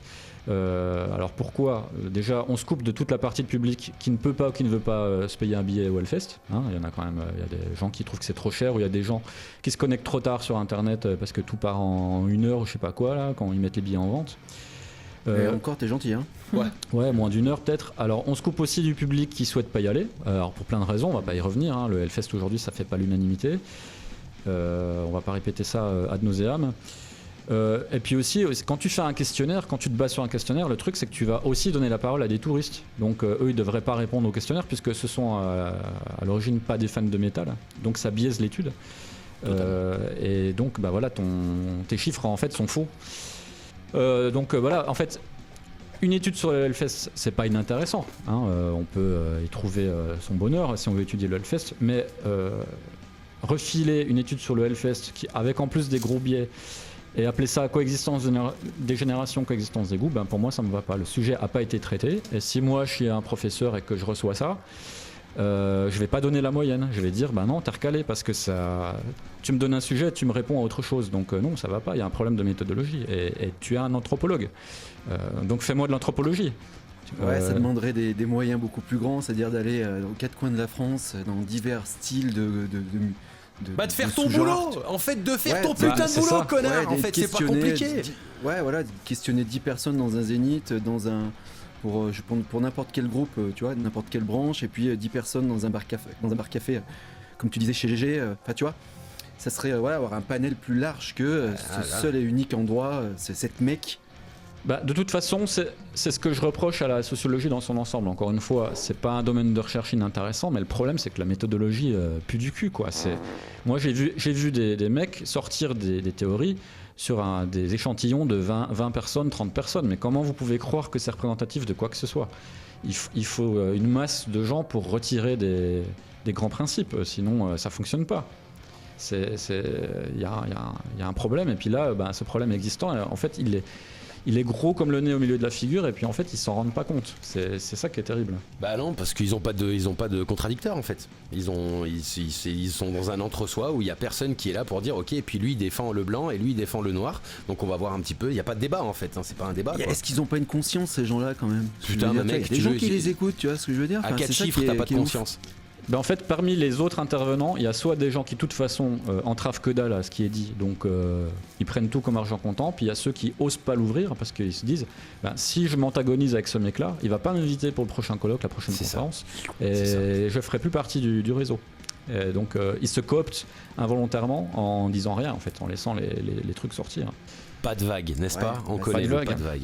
Ouais, ça, encore un truc bien français. Voilà, encore un truc quelque bien chose, français. moi j'ai vraiment du mal, quoi. C'est les convictions, tu vois, quand je sais pas, c'est bizarre. Ouais, c'est un tu dises peu- de la merde, oui. t'es conscient de dire de la merde ou des trucs faux, mais tu les dis quand même parce que t'as envie d'avoir quelque chose au bout, tu vois. Enfin, Mais c'est tu fou, vois, quoi. Enfin, c'est ce qu'on disait la dernière fois, c'est qu'en fait tu sais jamais à qui t'as affaire, tu sais jamais comment tu peux justement, quelle est la valeur de ta cooptation et quel va être le résultat du fait que tu fermes ta gueule en fait à ce moment-là, tu vois. Donc du coup par principe et par sécurité, comme tu sais que tu peux te faire cancel et que tu peux te faire casser les couilles parce que t'as pris parole ou t'as pris parti sur quelque chose, tu fermes ta gueule.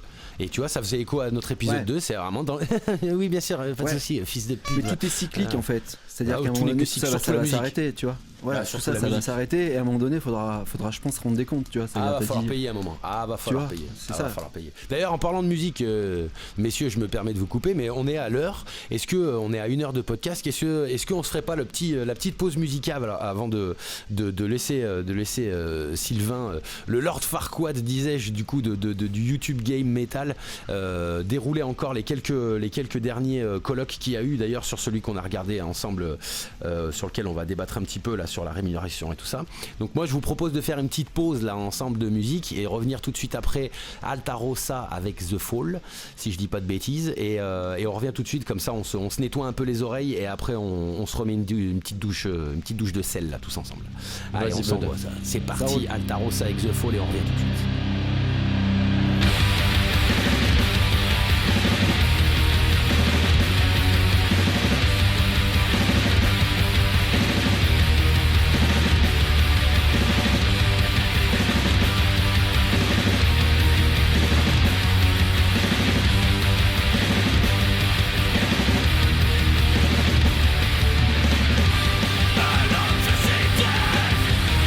You know that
Et de retour dans Contact, les branleurs, les branleuses, toujours entre les trois niafrons qui débattent sur le colloque des Metalheads de la Philharmonique de Paris.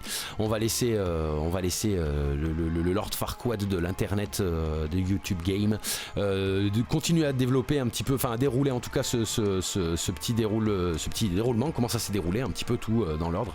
Et puis on va revenir dessus. Donc Sylvain, je te laisse rattaquer gentiment le suivi que tu avais. Oui, on va revenir dans la chronologie des conférences du colloque. Donc, on parlait précédemment d'une conférence qui parlait beaucoup du Hellfest. Le suivant, c'est un entretien croisé, c'est comme ça qu'ils ont appelé ça, dans lequel on parle encore beaucoup du Hellfest, donc avec 2 intervenants. Alors là, il y a des infos intéressantes, mais encore une fois, c'est 100% ciblé Hellfest, donc c'est hors sujet. N'oublions pas que c'est un colloque qui veut parler du métal dans son ensemble, et puis là on se retrouve à parler beaucoup du Hellfest, qui n'est qu'une fraction en fait de l'univers métal. Alors ensuite il y a une table ronde sur le merch. Alors là j'avoue que je l'ai pas regardé, ça fait partie de ce que j'ai pas regardé, puisque en fait j'ai pas eu le temps, tout simplement. Je peux rien en dire. Je sais pas si vous l'avez fait. Après 9h30 de trail, on te comprend quand même. Non, c'est un de ceux que j'ai pas regardé.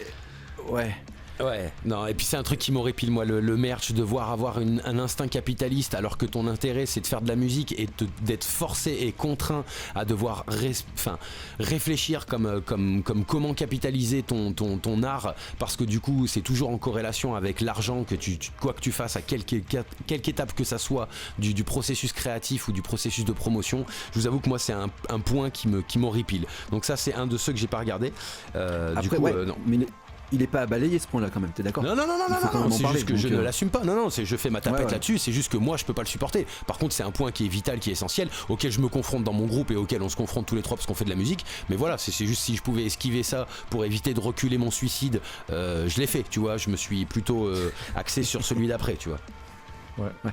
Mais après, c'est vrai que c'est un sujet inévitable parce que moi aussi, ce que j'ai pu constater, c'est que l'essentiel de l'argent qu'on gagne dans Monolith, c'est avec le merch, c'est pas avec autre chose, c'est pas avec les disques, c'est pas avec les cachets, c'est avec le merch. Donc quand on est parti, nous on a fait 2 tournées européennes. Nice.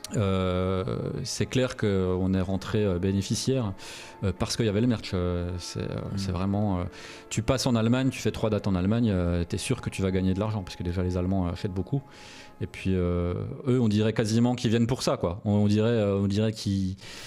T'as des mecs en fait pendant tout le concert tu les vois au merch en train de réfléchir à quel t-shirt ils vont acheter et puis à la fin ils te le font signer et voilà donc c'est un peu un des nerfs de la guerre. Alors moi je trouve pas ça sujet. Ouais, moi je trouve pas ça insupportable comme toi Bud, mais c'est vrai que c'est pas mon truc essentiel, mais on va dire c'est un mal nécessaire. Mais oui, malheureusement ça me bon. En tout cas, la je vais partir conférence. encore dans un hiatus de haine là. En tout cas, la conférence, je l'ai pas vue, donc ça, je vais pas en parler. Ça se trouve, c'est très très bien. Ça se trouve, on a raté quelque chose, mais bon, on le saura jamais parce que. Ouais. Ça serait dommage que ce soit bien et que t'aies loupé le seul truc qui soit bien, tu vois. Ouais. Alors c'est pas le seul truc qui était bien. Oui, pardon, je nuance pas, mais. Alors parce que tout à l'heure, Bud a parlé de Pascal Gueug. Alors Pascal Gueug, pas Pascal Sgeg comme tu dis. Ouais, mais parce que je suis désolé, c'est mon cerveau qui fait sa vie, son cerveau il me demande pas mon avis et c'est la merde. C'est vraiment la merde, les gars. Je vous le dis vraiment quoi. Et je l'aime bien en plus, donc c'est même pas pour le dénigrer parce que pour le coup je l'aime bien. Super blaze, Pascal Sgeg. Bah ouais.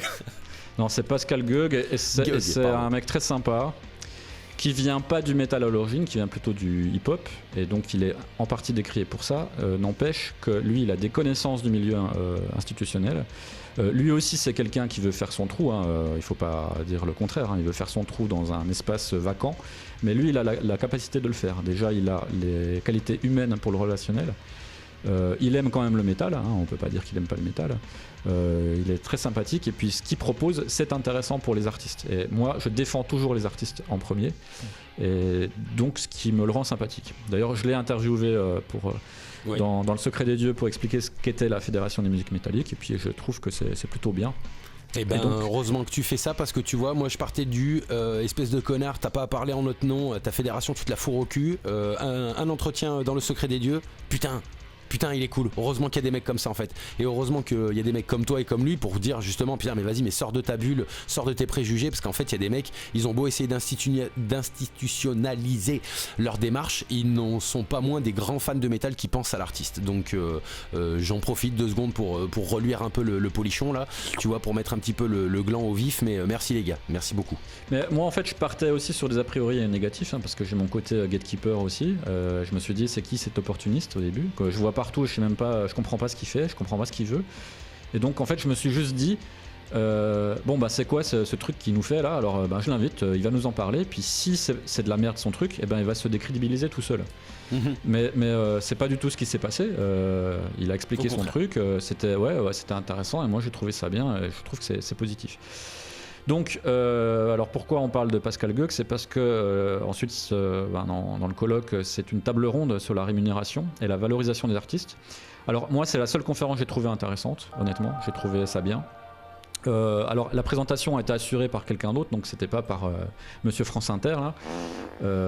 C'était, je me rappelle plus du nom de la jeune femme là, mais bon, elle était un petit peu mieux quand même.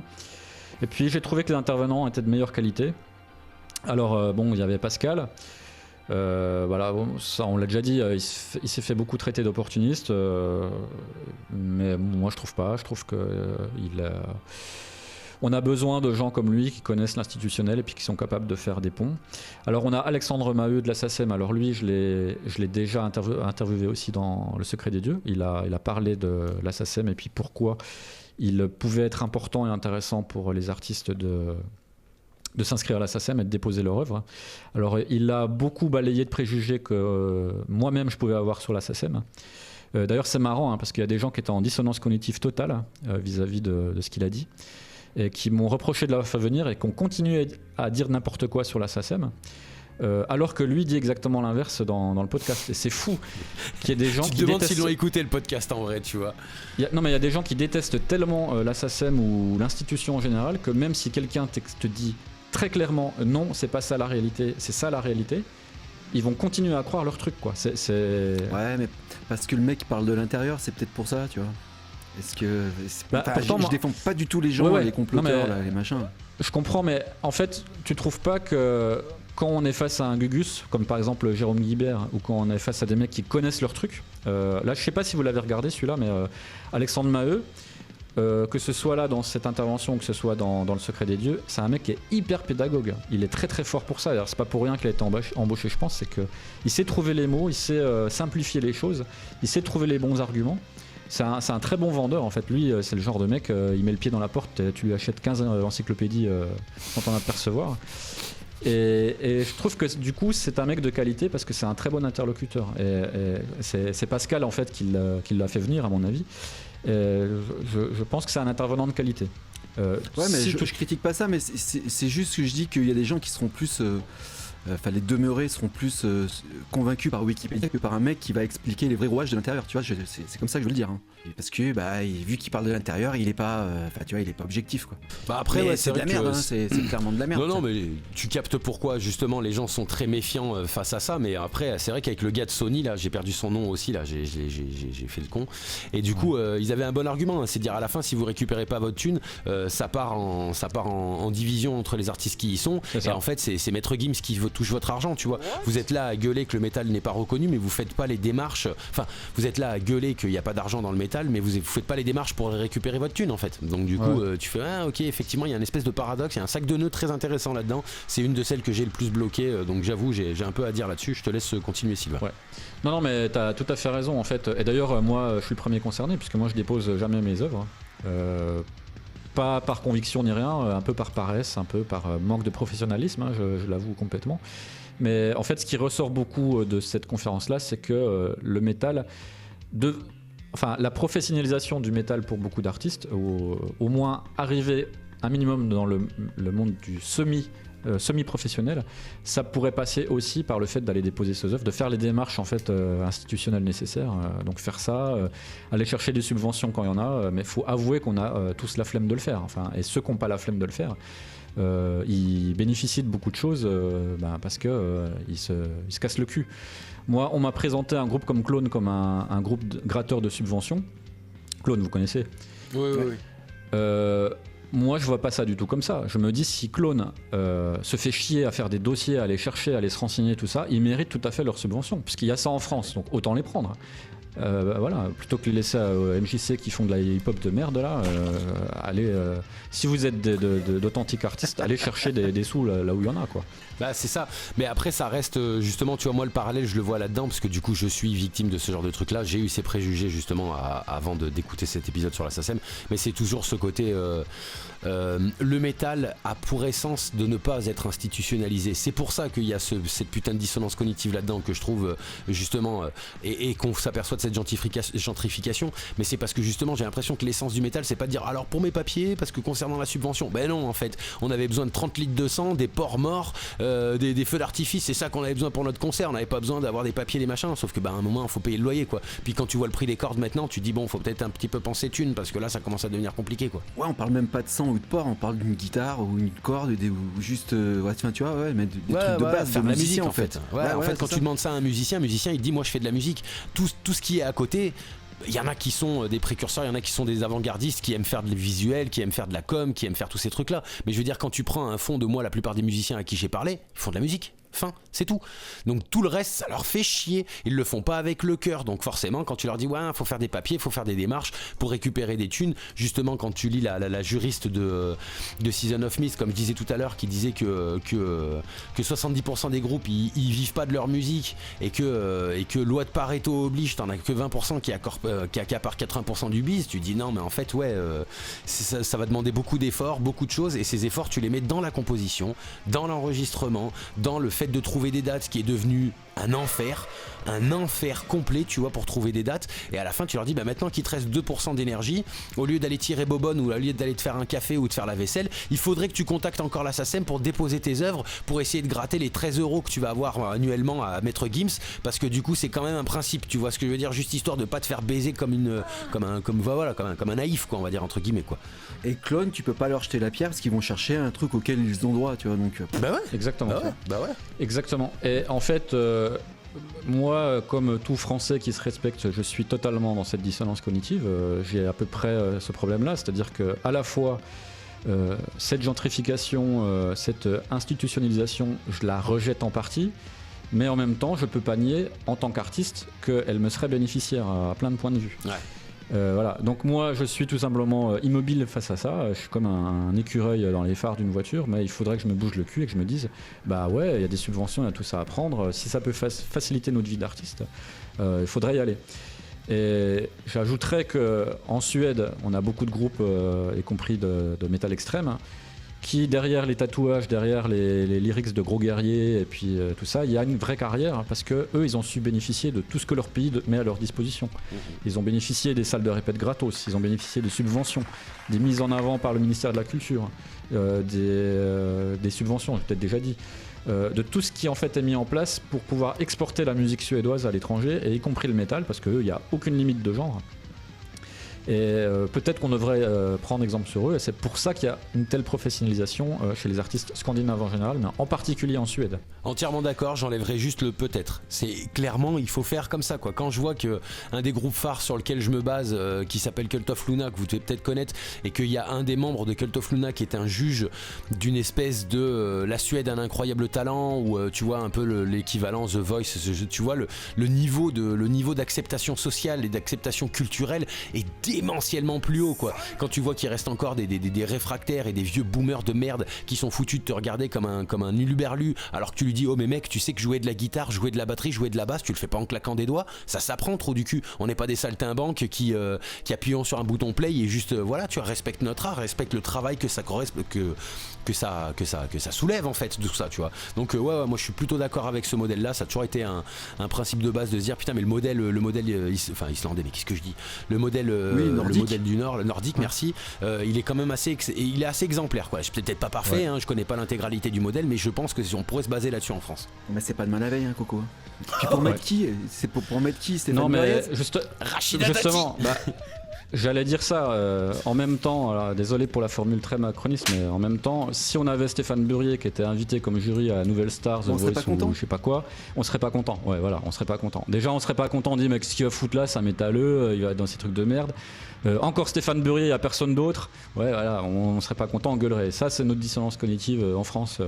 Et je pense on l'a tous un peu quand même, il faut l'avouer. On l'a tous, mais finalement, je mise moi sur le temps. C'est-à-dire que, en fait, comme tout bon français qui se respecte, on va gueuler. Mais quand ça fait 20 ans que c'est ancré dans le paysage audiovisuel français, tu finis par t'acclimater et l'accepter. Donc, au final, on gueulerait pendant 5, 6, 7, 10 ans. Et après, ça serait un acquis parce que la nouvelle génération prendrait ça comme acquis. Et pour eux, en tout cas, pas pour nous, parce qu'on serait leurs boomers à eux, mais ils se diraient mais c'est normal en fait qu'il y ait un juge de métal dans tout ça, c'est un style qui est prédominant en France et dans le monde, il doit y avoir un juge de métal pour dire ouais ça c'est bien, tu vois, c'est pas métal mais il y a des bonnes bases, et l'inverse, dire écoute toi ferme ta gueule, tu écoutes pas du métal, moi je te dis j'écoute du métal, ce qu'il est en train de nous proposer ce mec là en France c'est béton, c'est de la balle, il faut garder. Donc moi, voilà, je pense qu'on ferait des réfractaires de merde, avec les Nordiques on n'est pas fait pareil, tu vois, c'est-à-dire qu'on n'est pas vraiment pas une terre comme ça. Oui, bah culturellement, on n'a rien à voir, tu vois. Et c'est pas prêt de changer. Tu vois, même au niveau de ce que tu disais, ce auquel on a droit, pourquoi on n'y va pas chercher des trucs auxquels on aurait droit, type subvention ou aide, etc. Parce qu'on sait très bien que c'est une putain de galère. Enfin, tu vois, la paperasse française, elle est connue. Hein. Nous, en tant que Français, on connaît, hein, tu vois. Donc, je pense qu'il y a, c'est pas que de la fainéantise, hein, c'est de dire ah putain, pour aller gratter 3 merdes. On va aller c'est de la phobie administrative. Ouais, exactement. Et ça, en tant que Français, on le sait très bien. Donc, c'est pas forcément 3 merdes. Hein. C'est quand même. On peut assez facilement décrocher 1000 balles, 1500 balles, 2000 balles sur un budget d'album, c'est pas rien. Tu pourras m'envoyer le lien en MP, s'il te plaît. Ouais, mais voilà le parcours. Le lien, faut aller le chercher, tu vois. Ouais. Ah, moi, je vais y aller. Le lien, faut aller le chercher déjà. Il faut savoir où regarder et tout ça. Mais justement, peut-être qu'il faut que tu te rapproches de Pascal Gueux, que tu t'inscrives à la Fédération des musiques métalliques, et puis lui, il te donnera le lien, il fera le taf à ta place. Vu comment j'ai écorché son nom, mis à part mettre une droite, je pense pas qu'il va faire grand chose, tu vois. Parce que... Non, mais il est gentil. Il me tue parce qu'il est gentil, mais je te jure, faites attention, je vous en supplie. Vous qui nous écoutez, ou même Sylvain et Dutch, quand vous allez re-regarder ce passage-là, regardez son visage quand il ne parle pas. Quand il y a quelqu'un qui parle, tu te dis vraiment, là il est en train de fomenter un plan pour arracher l'œil droite de l'intervenant qui est en train de parler, tellement il a un visage qui exprime une colère qui se dissipe à l'instant même où il prend la parole. C'est assez incroyable, dès qu'il prend la parole tu dis ah non ça va en fait, mais putain il a un visage d'une dureté ce mec, tu dis putain oh là là là là là là. Mais il en joue un peu hein, parce que sur ses photos sur Facebook il fait tout le temps la tronche et tout. Ah c'est le fameux mec qui fait tout le temps la même gueule, en plus j'avais vu cette espèce de légendaire, il a tout le temps la même tête sur chaque photo, ça ce mec me tue, il me rend fier du métal français ce mec, en vrai ça me fait trop plaisir de voir ses interventions quoi. Alors pour en revenir à la conférence, alors moi je vous disais que c'est celle que je trouvais le plus intéressant, je trouvais les 4 intervenants intéressants, donc il y a la juriste de Season of Mist, on a parlé, elle avait pas l'air super à l'aise mais ce qu'elle disait c'était intéressant. Le mec de chez Sony, tu vois qu'il maîtrise aussi, il connaît son truc très bien. Lui il rigole pas beaucoup lui hein. Lui il rigole pas beaucoup, on voit que c'est un mec du business quoi. Mais il connaît son truc quoi. Voilà, c'est ça. Alors par contre, je vais quand même dire un truc négatif quand même, histoire, on est dans Contact, hein, on n'est pas chez les bisounours. Alors là encore, hein, on va revenir sur notre thème principal qui est l'entre-soi. Je remarque que c'est encore un peu les mêmes têtes, c'est le même réseau. Alors moi je l'aime bien Pascal, il le sait d'ailleurs, s'il écoute ça il sait que je l'aime bien. Il amène avec lui dans sa valise Alexandre, donc de la SACEM. Je comprends pourquoi. Mais moi je trouve, et si je pouvais me permettre un conseil, c'est dans le cadre de la Fédération de musique métallique, il faudrait qu'il fasse un peu attention à pas s'enfermer justement dans un réseau noyauté avec tout le temps les mêmes personnes qui sont en plus issues du sérail un peu institutionnel ou intermittent du spectacle. Donc justement les gens qui connaissent déjà tout ça, les subventions, l'intermittence, tout le parcours institutionnel quoi. Et puis qui s'entoure aussi d'acteurs de la scène dans sa globalité. Donc pas juste ceux qui sont déjà proches du cercle de la professionnalisation ou de la culture institutionnelle.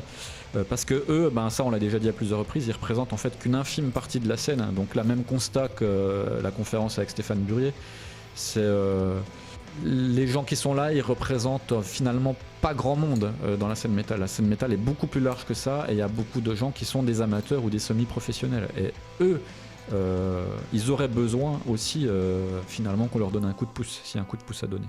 Entièrement d'accord. Là-dessus, je suis entièrement d'accord. Et je voulais faire juste une petite réflexion, que j'avais vu cette phrase qui passait justement dans ce colloque-là. C'était... que le storytelling du métal, sa capacité donc à raconter une histoire, c'est ça qui le rend intéressant aux yeux des maisons de disques, tu vois. Donc tu vois, s'il y avait un petit truc à donner là-dedans pour ces groupes qui sont en voie de professionnalisation, qui représentent la majorité, quoi, c'est qu'il va falloir commencer à sortir un petit peu de sa zone de confort et checker 10 heures de colloque, même si c'est absolument difficile à encaisser, parce qu'en fait là-dedans il y a des informations, mine de rien, à un moment, au bout de 6 heures d'enculerie de mouche, il y a un moment où il y a des choses intéressantes à prendre, et là effectivement il y avait des choses intéressantes à prendre pour évoluer, pour comprendre, pour aussi sortir de ce côté gaulois réfractaire à la con non, l'institutionnalisation c'est l'antithèse du métal. Oui, mais bon, si on veut survivre un moment et si on veut ne pas se faire plaquer par le hip-hop et par toutes les cultures urbaines qui émergent, il va peut-être falloir un petit peu s'entraider, sortir les coudes et se dire c'est bon, en fait faut institutionnaliser le truc, quoi. C'est important, quoi. Mais carrément. Mais en fait, ce que moi ma crainte, c'est qu'en fait il y a un phagocytage, en fait, l'expression d'une voix métal dans le circuit institutionnel par un peu toujours les mêmes gens. Alors que moi je souhaiterais que ce soit l'intégralité de la scène qui soit mise en avant. Donc si toi ton groupe Bud ou Dutch, tu fais de la musique aussi, il me semble, ou le mien, si on pouvait en profiter aussi, alors que finalement par rapport à d'autres on est des tout petits acteurs de la scène, ça ce serait bien. Parce que là, dans la manière dont je vois les choses actuellement, hélas, c'est pas très positif. Parce que, je vais vous donner un exemple tout simple. Imaginons que l'étape suivante de la gentrification, ce soit l'apparition d'une sous-catégorie métal aux victoires de la musique.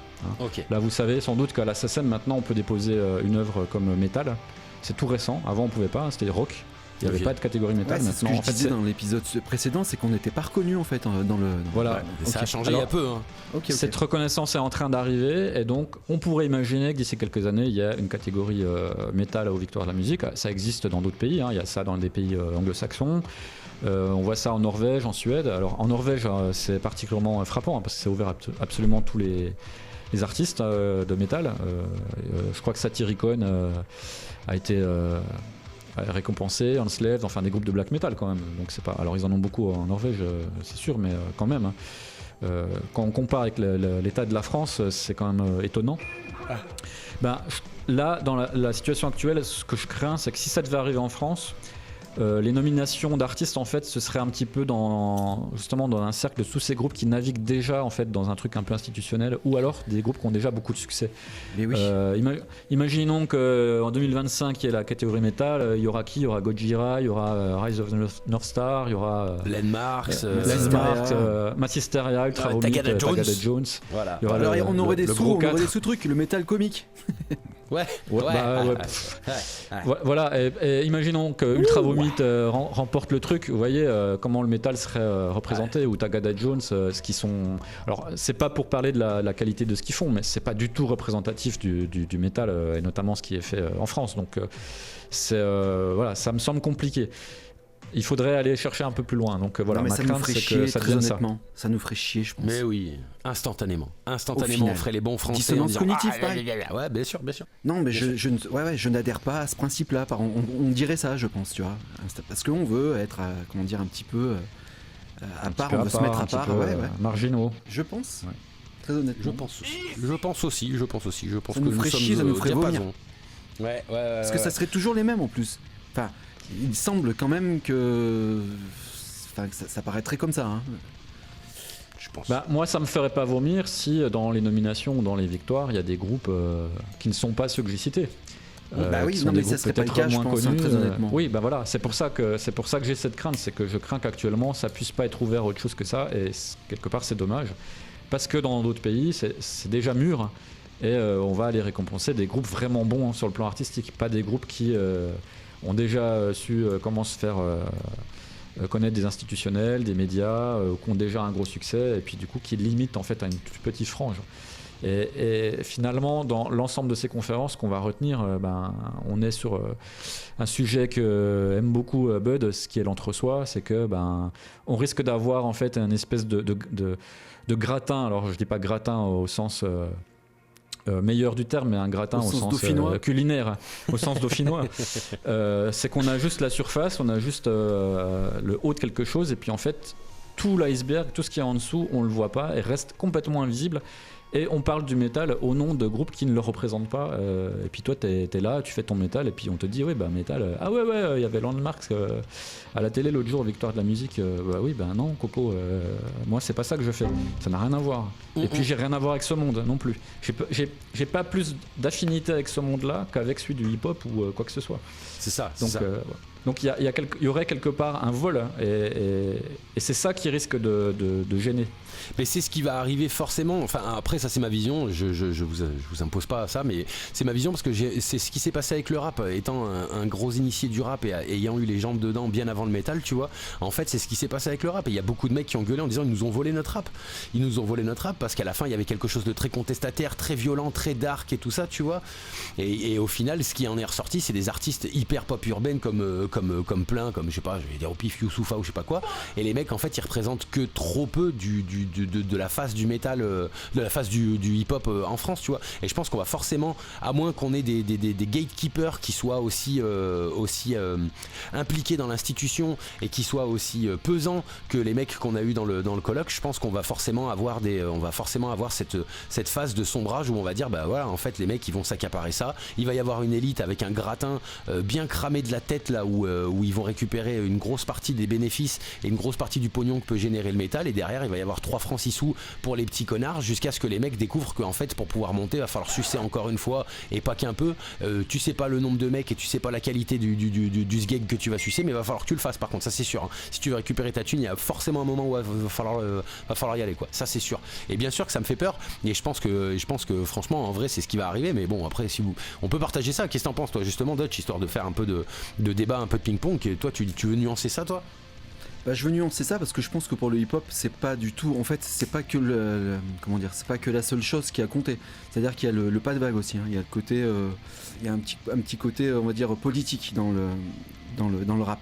C'est-à-dire qu'on a laissé faire certaines choses. C'est-à-dire que si tu veux, si on disait autant de saloperies dans le métal on peut en dire aujourd'hui dans le rap, l'issue ne serait pas du tout la même. On serait encore moins exposé. Tu vois, c'est-à-dire, et on s'enfoncerait plutôt que de se tirer vers le haut. En fait, j'ai l'impression que dans le rap, plus tu dis de la merde et plus t'es tiré vers le haut, plus on te donne de la lumière en fait. Les mecs, ils ont des discours qui envoient les enfants en prison, tu vois. Complètement. Tu vois ce que je veux dire? Donc ça, je suis pas tout à fait d'accord. Bien sûr, ça propose de pendre des bébés, machin et tout ça. Ouais, je vois bien sur quoi on surfe. Mais du coup, tu vois, pour faire écho à Sylvain, pour moi, cette bien-pensance, ça vient de la gentrification du métal. Et c'est exactement ce qui s'est passé dans le hip-hop et ce qui est en train de se passer, tu vois. Bah non, parce que justement, tu vois, eux, ils vont vouloir que ça soit le plus mainstream possible. Et le mainstream, c'est le pas de vague. Et donc, du coup, pour moi, l'embourgeoisement, il n'y a pas plus pas de vague qu'un bourgeois, tu vois ce que je veux dire? Avec son petit polo et tout ça, tu vois. Donc, c'est quand pour tu ça. dis pute, salope à tout bout de champ. Ah, mais ça, c'est pas gênant, ça. Ça, c'est pas problématique. Ça, les bourgeois, ils y aiment pas, tu vois ce que je veux dire? Oui, mais c'est pas ça la subversion. La subversion, on sait que c'est pas ça, tu vois. Aujourd'hui, la subversion, c'est dire ouais, Mélenchon, c'est un fils de pute. Ah là, tu vas commencer à émoustiller un petit peu des gonzes, surtout dans le rap, tu vois. Beaucoup dans le rap. Là, tu vas commencer à devenir subversif. Là, c'est ce que je te dis, c'est bien un peu politique quand même, tu vois. Mais c'est 100% politique pour moi la gentrification. D'ailleurs, Sylvain, question est-ce qu'il y a une politisation de la gentrification du métal? Est-ce que c'est un aspect politique derrière qui est en train de mettre le couvert là-dessus, quoi? J'ai pas l'impression pour l'instant. J'ai plus l'impression que le politique a pas encore vraiment récupéré ce truc-là. Alors ça va peut-être arriver parce qu'il y a déjà eu des députés, bien entendu de gauche, qui se sont fait chantre de la défense du métal. Vous vous rappelez peut-être du mec là, je me souviens plus de son nom là, avec la veste rouge qu'elle est au Hellfest. Ouais. Bon, le mec était sympa, mais on peut aussi quand c'est un politique, on peut quand même se poser la question de la sincérité et de la démarche. Qu'il n'y a pas une volonté de récupération un petit peu, parce que les politiques sont tous pareils. Électoralisme, c'est bon. Donc, alors pour l'instant, il n'y a pas ça. Et d'ailleurs, je pense pas qu'il y aura ça non plus, parce que vous l'avez dit, c'est toi, Dutch, qui l'a dit, il y a un truc politique dans le rap, dans le sens où... bon, là, on sort un petit peu du sujet, mais... le métal, en général, c'est quand même une musique de petits blancs, on va dire. C'est une musique de droite, faut pas se le cacher en fait. Alors, c'est une musique c'est une musique. Je dirais que c'est plus complexe que ça. Au début, c'est quand même une musique de gauche, mais je vais dire la vraie gauche, pas de gauchiste. Oui, voilà. Je distingue la gauche du gauchisme, c'est pas la même chose. Le gauchisme, c'est la caricature de la gauche, ça n'a rien à voir. Moi, je viens d'une famille communiste, donc la vraie gauche, c'est ce que c'est. Ouais, la gauche prolétarienne du travailleur. La gauche prolétarienne du travailleur. Elle émerge de et ça. puis, n'oublions pas que Georges Marchais avait des positions qui aujourd'hui seraient complètement pas acceptables. Il faut à gauche. réguler l'immigration. Non. Tu l'as bien Il connaît imité. ses dossiers, le gonze là. Ah bah ouais, non, bah oui, Ça forcément. c'est bon ça. Allez voilà, Et- on va se faire ban. Voilà. Voilà, on est bonne. Allez, Mais non, mais c'est lui qui le monétisation dit, hein. YouTube, c'est fini. Oh, bah, de toute façon, on comptait pas dessus, on a rien à foutre. On est juste là pour se passer un bon temps entre potes, hein, tu vois. Donc, Et puis il faut pas oublier aussi une autre chose, c'est que le métal aussi se chante très peu en français, beaucoup en anglais. Et on a une loi dégueulasse en France, qui s'appelle la loi Toubon, qui exige qu'il y ait un certain quota de textes en français. Il faudrait vraiment abroger cette loi, hein. C'est une loi de merde qui a favorisé la merde à la radio en France. Parce que les programmateurs ont dû forcément regarder dans le cheptel français. Alors je dis pas qu'il n'y a pas de bons artistes qui s'expriment en français dans d'autres genres que le métal. Évidemment qu'il y en a. Mais ça a favorisé en fait l'émergence de toute une partie de branche de la musique qui n'est pas très intéressante parce que c'était des trucs en français. Et puis aujourd'hui c'est très très dur de revenir en arrière parce qu'il y a une génération entière, même une génération et demie, qui est biberonnée à ça et qui a aucune référence internationale à part les très gros noms américains. Si vous allez tout simplement en Belgique, les Belges ont une culture musicale 10 fois plus vaste qu'un jeune français parce qu'ils entendent de tout à la radio. Et pourtant la Belgique est un pays de merde aussi aujourd'hui, hein. Il y a plein de choses qui vont Un pas. TAM, comme on dit. Vas-y, Voilà. donne l'acronyme là, ça veut dire Un quoi? trou à merde. Ah ok, merci. Je suivais pas, excusez-moi. T'es plus avec nous, on t'a perdu là. C'était trop intelligent ça. Oh là là, les gars, c'était trop intelligent. Non, mais Ouais, quand je tu t'ai dis, déjà ouais, trouvé. c'est une musique de gauche, je suis d'accord avec toi, de par le punk, de par le truc ça, enfin le côté un peu révolutionnaire, etc. Mais on va pas se cacher que pour faire de la musique comme ça, bah faut des moyens. Faut acheter du matériel. Oui, c'est mais c'est vrai. dans ce sens-là que je disais. Non, mais c'est c'est une vrai. musique plutôt de Non, droite. En fait, je pense que. Alors, ça peut paraître un peu cliché de dire ça, mais le métal, on va dire, il y a des racines plutôt de gauche, mais encore une fois, gauche authentique, hein, gauche avec une majuscule à G, pas du gauchisme.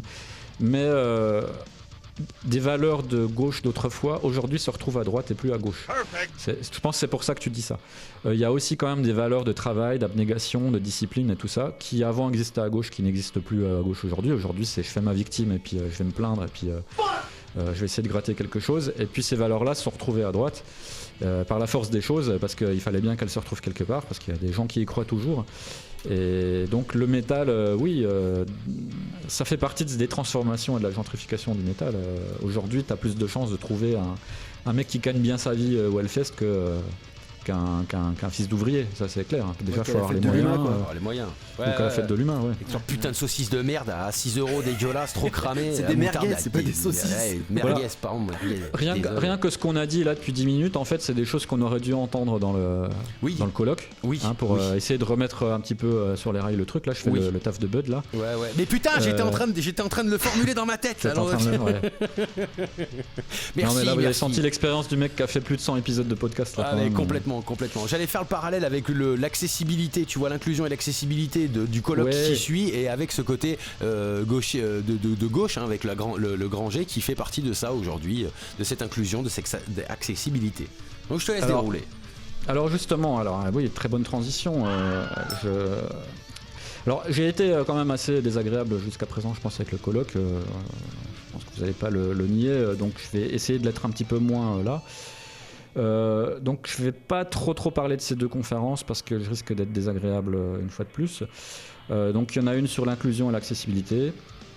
Il y en a une autre sur la toute dernière sur l'inclusion, prévention, durabilité, métal, acteur des débats sociétaux, etc., etc. Alors pour bien clarifier les choses, parce que c'est toujours des sujets un peu sensibles, moi je suis pas fondamentalement opposé à ce qu'on parle de ça, hein. Le premier sujet dont je parlais, c'est pour les personnes handicapées, tout ça, le fait que ces personnes-là puissent avoir accès à tout et tout ça, je trouve ça très très bien.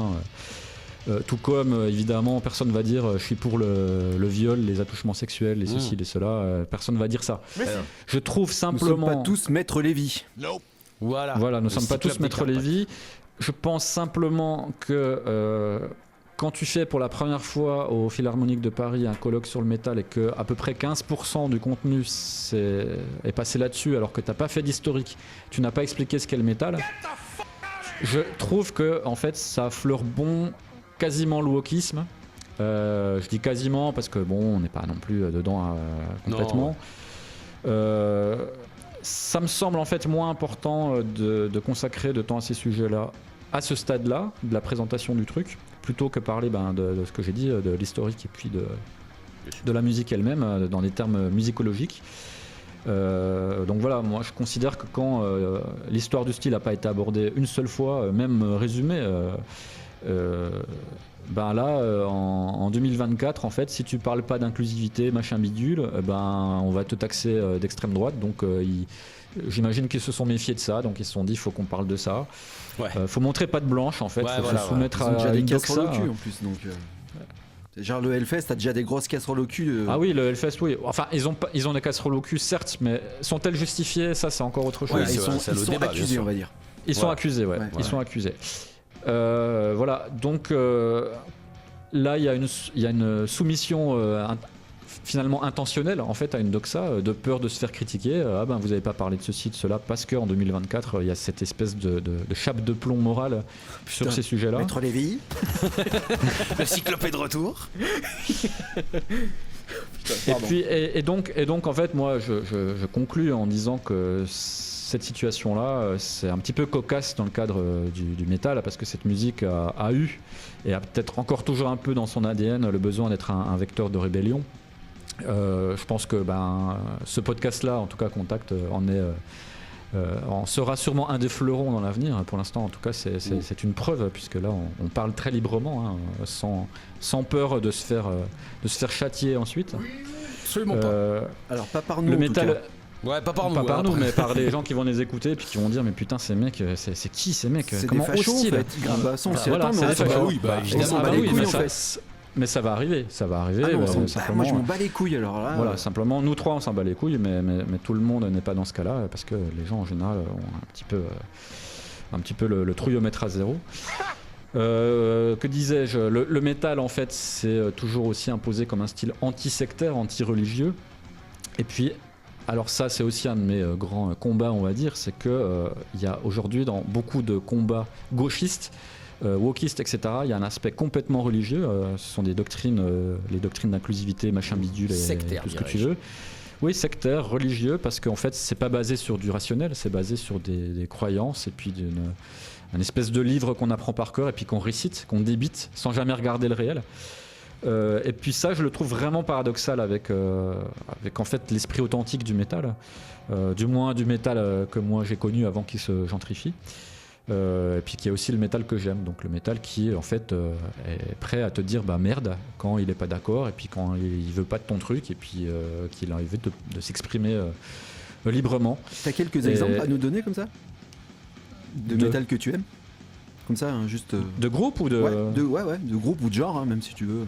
Ouais, pour les gens qui ne te connaissent pas, au cas où, sur le podcast Contact, histoire d'avoir un petit peu du drop name, tu vois. Qu'est-ce qui te fait vibrer? Alors, moi, en fait, j'ai commencé le métal avec les grands noms du genre à la toute fin des années 80, début 90. Donc, je suis un énorme fan encore aujourd'hui de Iron Maiden, même si évidemment je préfère les vieux albums. Évidemment, j'ai beaucoup écouté Slayer, Metallica. J'ai écouté énormément de death metal et de metal extrême dans les années 90. Donc, je vais pas vous citer tous les groupes que j'aime, mais je suis très scène années 90. Ouais, donc t'es pas très inclusif, toi. Je suis pas très inclusif. Pour moi, le métal a commencé à se dégrader un peu à partir des années 2000 et surtout 2010, mais il y a toujours des choses qui sortent. Aujourd'hui, dans les groupes contemporains, j'aime beaucoup Mastodon. On parlait de Cult of Luna, j'aime beaucoup Cult of Luna, surtout les premiers. Il y a des pépites, évidemment, mais ça, c'est l'équilibre en fait. Il y a une espèce de. Enfin, c'est pas. Comme tu disais avec le wokisme, c'est pas. Enfin, tu vois, c'est pas. Il y a un déséquilibre entre. En fait, le déséquilibre qui existe là, peut-être que ça répond pas exactement à ce que tu me demandes, mais par rapport au métal d'aujourd'hui et d'avant, c'est qu'il y a toujours autant de bonnes sorties. Mais dans les années 90, tu avais, disons, pour 100 albums qui sortaient, tu en avais 10 de bons, de vraiment bons, qui restaient dans le temps. Et aujourd'hui, pour des albums de vraiment bons, t'en as 10 000 qui sortent. Donc le tri est plus compliqué. Ouais. Mais en réalité, il y a toujours autant de bons albums qui sortent, il y a toujours autant de bons artistes, etc. Mais aujourd'hui, il y a beaucoup de tri à faire, et beaucoup de merde. Beaucoup de choses, même sans être merdiques, qui sont bonnes sur le plan technique, mais qui sont pas intéressantes sur le plan artistique. Ça, dans le métal, il y en a plein. Ce qui fait que moi, en fait, dans mes goûts, les artistes contemporains, quand ils n'ont pas une vibe justement 90, qui était une période de grosse recherche, alors, contrairement à ce que disent les gros youtubeurs incompétents, les années 90 n'étaient pas du tout un marasme pour le métal. Au contraire, ce sont les meilleures années du métal, parce que c'est la décennie la plus bouillonnante en termes de créativité, notamment dans le métal extrême. Beaucoup de transformations, beaucoup de nouveautés, beaucoup de choses. C'est sûr que c'est la traversée du désert des Metallica, des Iron Maiden et tout ça, mais ce ne sont pas les seuls acteurs du métal. On sort du métal des stades et on arrive dans le développement de l'underground et tout ça. Et moi, ma culture métal, elle est beaucoup là-dedans. Bah, ok, d'accord. Voilà. Bah, tu sais, en fait, ce qu'on se disait l'autre fois avec Bud, c'est que je pense que cette génération-là, il y avait un équilibre en fait. Il y avait de la recherche, tu vois, il y avait du crossover, c'est un peu la génération. Le crossover, c'est vraiment démocratisé dans les années 90. Mais il y avait un équilibre. C'est-à-dire qu'il y avait, c'était pas. Tu vois, on avait un peu parlé de Falling Rivers par exemple, où là c'était plus un patchwork de tout ce qui se faisait aujourd'hui. Enfin, en tout cas, c'était notre ressenti. Alors qu'à l'époque, par exemple, un Korn, tu vois, avait une espèce d'équilibre entre hip-hop, metal. Il y avait une espèce de truc un peu, enfin, pas clientéliste. C'est comme ça qu'on. Ouais. C'est comme ça qu'on avait. Il me semble. Hein. Ouais, c'était ça. Ouais, c'était qu'aujourd'hui on sentait le clientélisme et l'opportunisme de pouvoir créer du crossover pour pouvoir amalgamer plus de capitaux, et que à l'époque on sentait un peu plus le côté putain j'aime bien ce que tu fais mec, viens on fait de la zik. Fin du processus de. Et il y avait un équilibre. C'était alors que là aujourd'hui c'est un peu. Enfin bon, bref on s'égare. On dérive un peu. Tu t'égares, Thierry. La douleur t'égare, Thierry. Je te laisse reprendre ton laïus.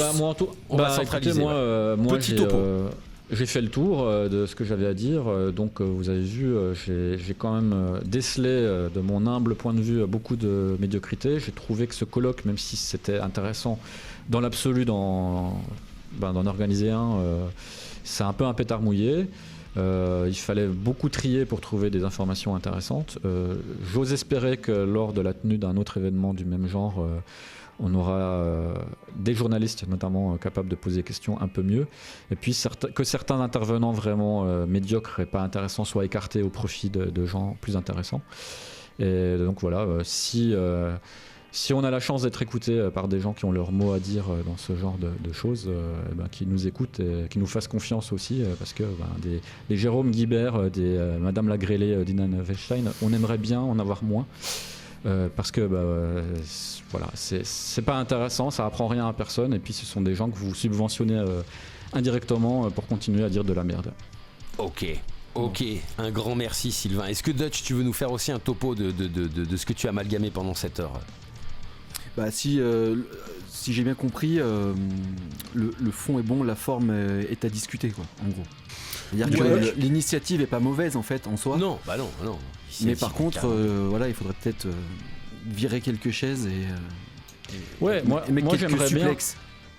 Moi j'aimerais bien avoir un colloque ou même une simple conférence, il n'y a pas besoin d'en faire 5000. Avec des Nicolas Bénard, avec des gens, je sais pas, là il faudrait que je réfléchisse à qui il faudrait mettre autour d'une table, mais qui connaissent leur truc. Vous prenez un journaliste de Rocard ou je sais pas quoi, un mec qui connaît son truc, qui pose des super questions, qu'on fasse un historique, qu'on fasse un petit peu de démocratisation un petit peu de ce que c'est pour les néophytes qui vont suivre, et puis après on entre dans des débats et puis des réflexions plus profondes, parce que là en fait tous, à part les choses très précises comme comment gagner sa vie, etc. D'ailleurs ils l'ont pas dit réellement, mais sur le fait qu'on peut aller chercher des subventions, qu'on peut se professionnaliser un peu, etc. On n'apprend rien en réalité dans ce truc-là. Le néophyte, il va rien comprendre, il va se dire au bout d'une demi-heure, c'est chiant ce truc, j'arrête. Et le mec qui connaît bien le métal, il va se faire des facepalms, il aura le front tout rouge à un moment donné, il va s'enfoncer le front, et puis c'est tout ce qui va se passer. Donc ce truc-là, concrètement, c'est de l'argent public et du temps dépensé pour finalement un résultat prout, quoi. Alors, quand un pétard est mouillé et n'explose pas en Chine, on appelle ça de la pisse de vieille. Ça fait un petit bruit, on appelle ça de la pisse de vieille. Donc voilà, c'est ça. C'est ce que j'ai dit à ma femme, parce que je lui fais... Parce oui. que ma femme, je lui fais part de mes réflexions, même si elle s'en fout de ce que je lui dis. Je lui dis voilà, ça c'est de la piste de vieille. Et elle dit ah d'accord, c'est ce que tu vas dire dans le podcast. Je dis ouais, c'est ce que je vais dire. Je vais faire une ref. Je vais faire big up à la Chine comme ça. Ok, et toi, c'est quoi ta conclusion du coup ? Bah écoute, je vous rejoins pas mal évidemment. Je vais pas non plus déblatérer une heure, mais moi le fond est cool. C'est bien de faire ce genre de choses là. L'être humain apprend par essai et erreur empiriquement. Voilà, c'est grâce à justement peut-être, enfin pas grâce à nous, mais je veux dire grâce à des interventions comme on peut faire là maintenant en disant non mais ça va pas, ça va pas, ça va pas, ça va bien. Que peut-être que voilà le sens critique, accepter la critique, que peut-être d'ici quelques années on aura un colloque qui sera valable, ne serait-ce que juste une petite conférence comme disait Sylvain, tu vois. Et ça sera largement plus valable que 10 heures de conf parce que derrière j'ai pas l'impression d'avoir été représenté, même si je ne représente pas l'intégralité du métal français, mais je ne me suis pas senti représenté par une grande majorité des intervenants, donc du coup voilà, pour moi le fond est bon, l'intention est bonne. Après l'enfer est pavé de bonnes intentions, donc la forme était à chier. Il y a des gens qui n'ont rien à foutre ici et ça me désespère d'être représenté par des bourgeois mondains qui font de la thune sur du concept et sur de l'intellect, alors que derrière on parle de métal, on parle de... C'est con, hein, c'est un petit peu... On va faire un peu les virilistes, mais voilà, on parle de couilles, on parle de testo, on parle un petit peu... Il y a un peu de ça là-dedans, et on l'a pas vu. On a vu tout l'aspect intellectuel du métal, pas de problème. Par contre, on n'a pas vu l'aspect couillasse, qui aurait dû peut-être être incarné par Stéphane Buriez, mais qui a été très lisse et très poli là-dessus, tu vois. Et d'ailleurs, je pense que c'est un peu normal, hein, il serait senti un peu con d'arriver en disant les gars, donc ça aurait été un peu con, mais c'est pas ça qu'on veut, on veut pas du beauf, hein. Il y a une petite... S'il est dans le il y a un juste calcul, milieu, c'est quoi. bof quand même. J'espère pas. Ouais, J'espère voilà. pas. Par contre, s'il est dans le calcul, c'est bof. Je sais pas, j'espère pas en tout cas, J'espère j'espère pas, sincèrement pas, mais voilà, en tout cas pour terminer sur ce truc là, voilà, il y a mieux à faire que ça. C'est bien les mecs, bonne intention, mais faites mieux s'il vous plaît, essayez de sortir des vrais gonzes plus pertinents, plus éduqués, et si vous cherchez des mecs, et ben adressez-vous à Sylvain dans le secret des dieux, il en connaît du monde et des gens qui sont un peu infiniment, comme justement Nicolas Bénard, des gens qui sont infiniment plus pertinents et plus éduqués et plus amoureux du métal que juste des gens qui ont une position de sociologue ou de autre chose et qui sont invités pour parler d'un obscur sujet divers, comme ils auraient pu être interrogés sur les chihuahuas des Guatémaltèques, on s'en fout, tu vois. Enfin voilà quoi. Du coup il y a mieux à faire, donc voilà, et j'espère que ça sera mieux d'ici quelques années, même déjà juste l'année prochaine quoi. Donc voilà pour finir sur ces douces phrases. Messieurs, je vous remercie infiniment. Merci de m'avoir invité. Plaisir. Tu es la bienvenue, tu es le bienvenu, putain. On va présenter nos excuses aux familles des victimes du grêlé parce qu'on a fait une plaisanterie qui fallait pas gratter ses boutons, pas merde. On l'a dit 20 fois de pas gratter les boutons pendant que tu fais de l'acné, que t'es merdeux, putain. Ah, en Dieu, 20 fois on l'a dit. Désolé. Non, mais ouais, avec plaisir, avec grand plaisir. Et puis si un jour t'as besoin de tout salir, tu vois. Voilà. Si t'as envie de dégueulasser un endroit, bah tu viens sur Contact et on sera fiers de ramasser les pots cassés, tu vois. Voilà. Avec plaisir, j'ai été bien accueilli et puis j'ai eu de plaisir à pouvoir m'exprimer avec vous et puis pouvoir me lâcher un petit peu. Eh ben plaisir partagé. Ouais. Exactement. Sur ces belles paroles, messieurs, je vous souhaite une excellente journée et continuation. À très bientôt sur ce podcast Contact. Les branleurs, c'est l'heure de reprendre vos mouchoirs, les branleuses, vos petits canards qui vibrent. Et on se retrouve la semaine prochaine pour un épisode numéro 4, toujours axé sous le sel et tout ce qui s'ensuit. Excellente session, messieurs. À très bientôt. Au revoir. Fuck you! C'est du spectacle.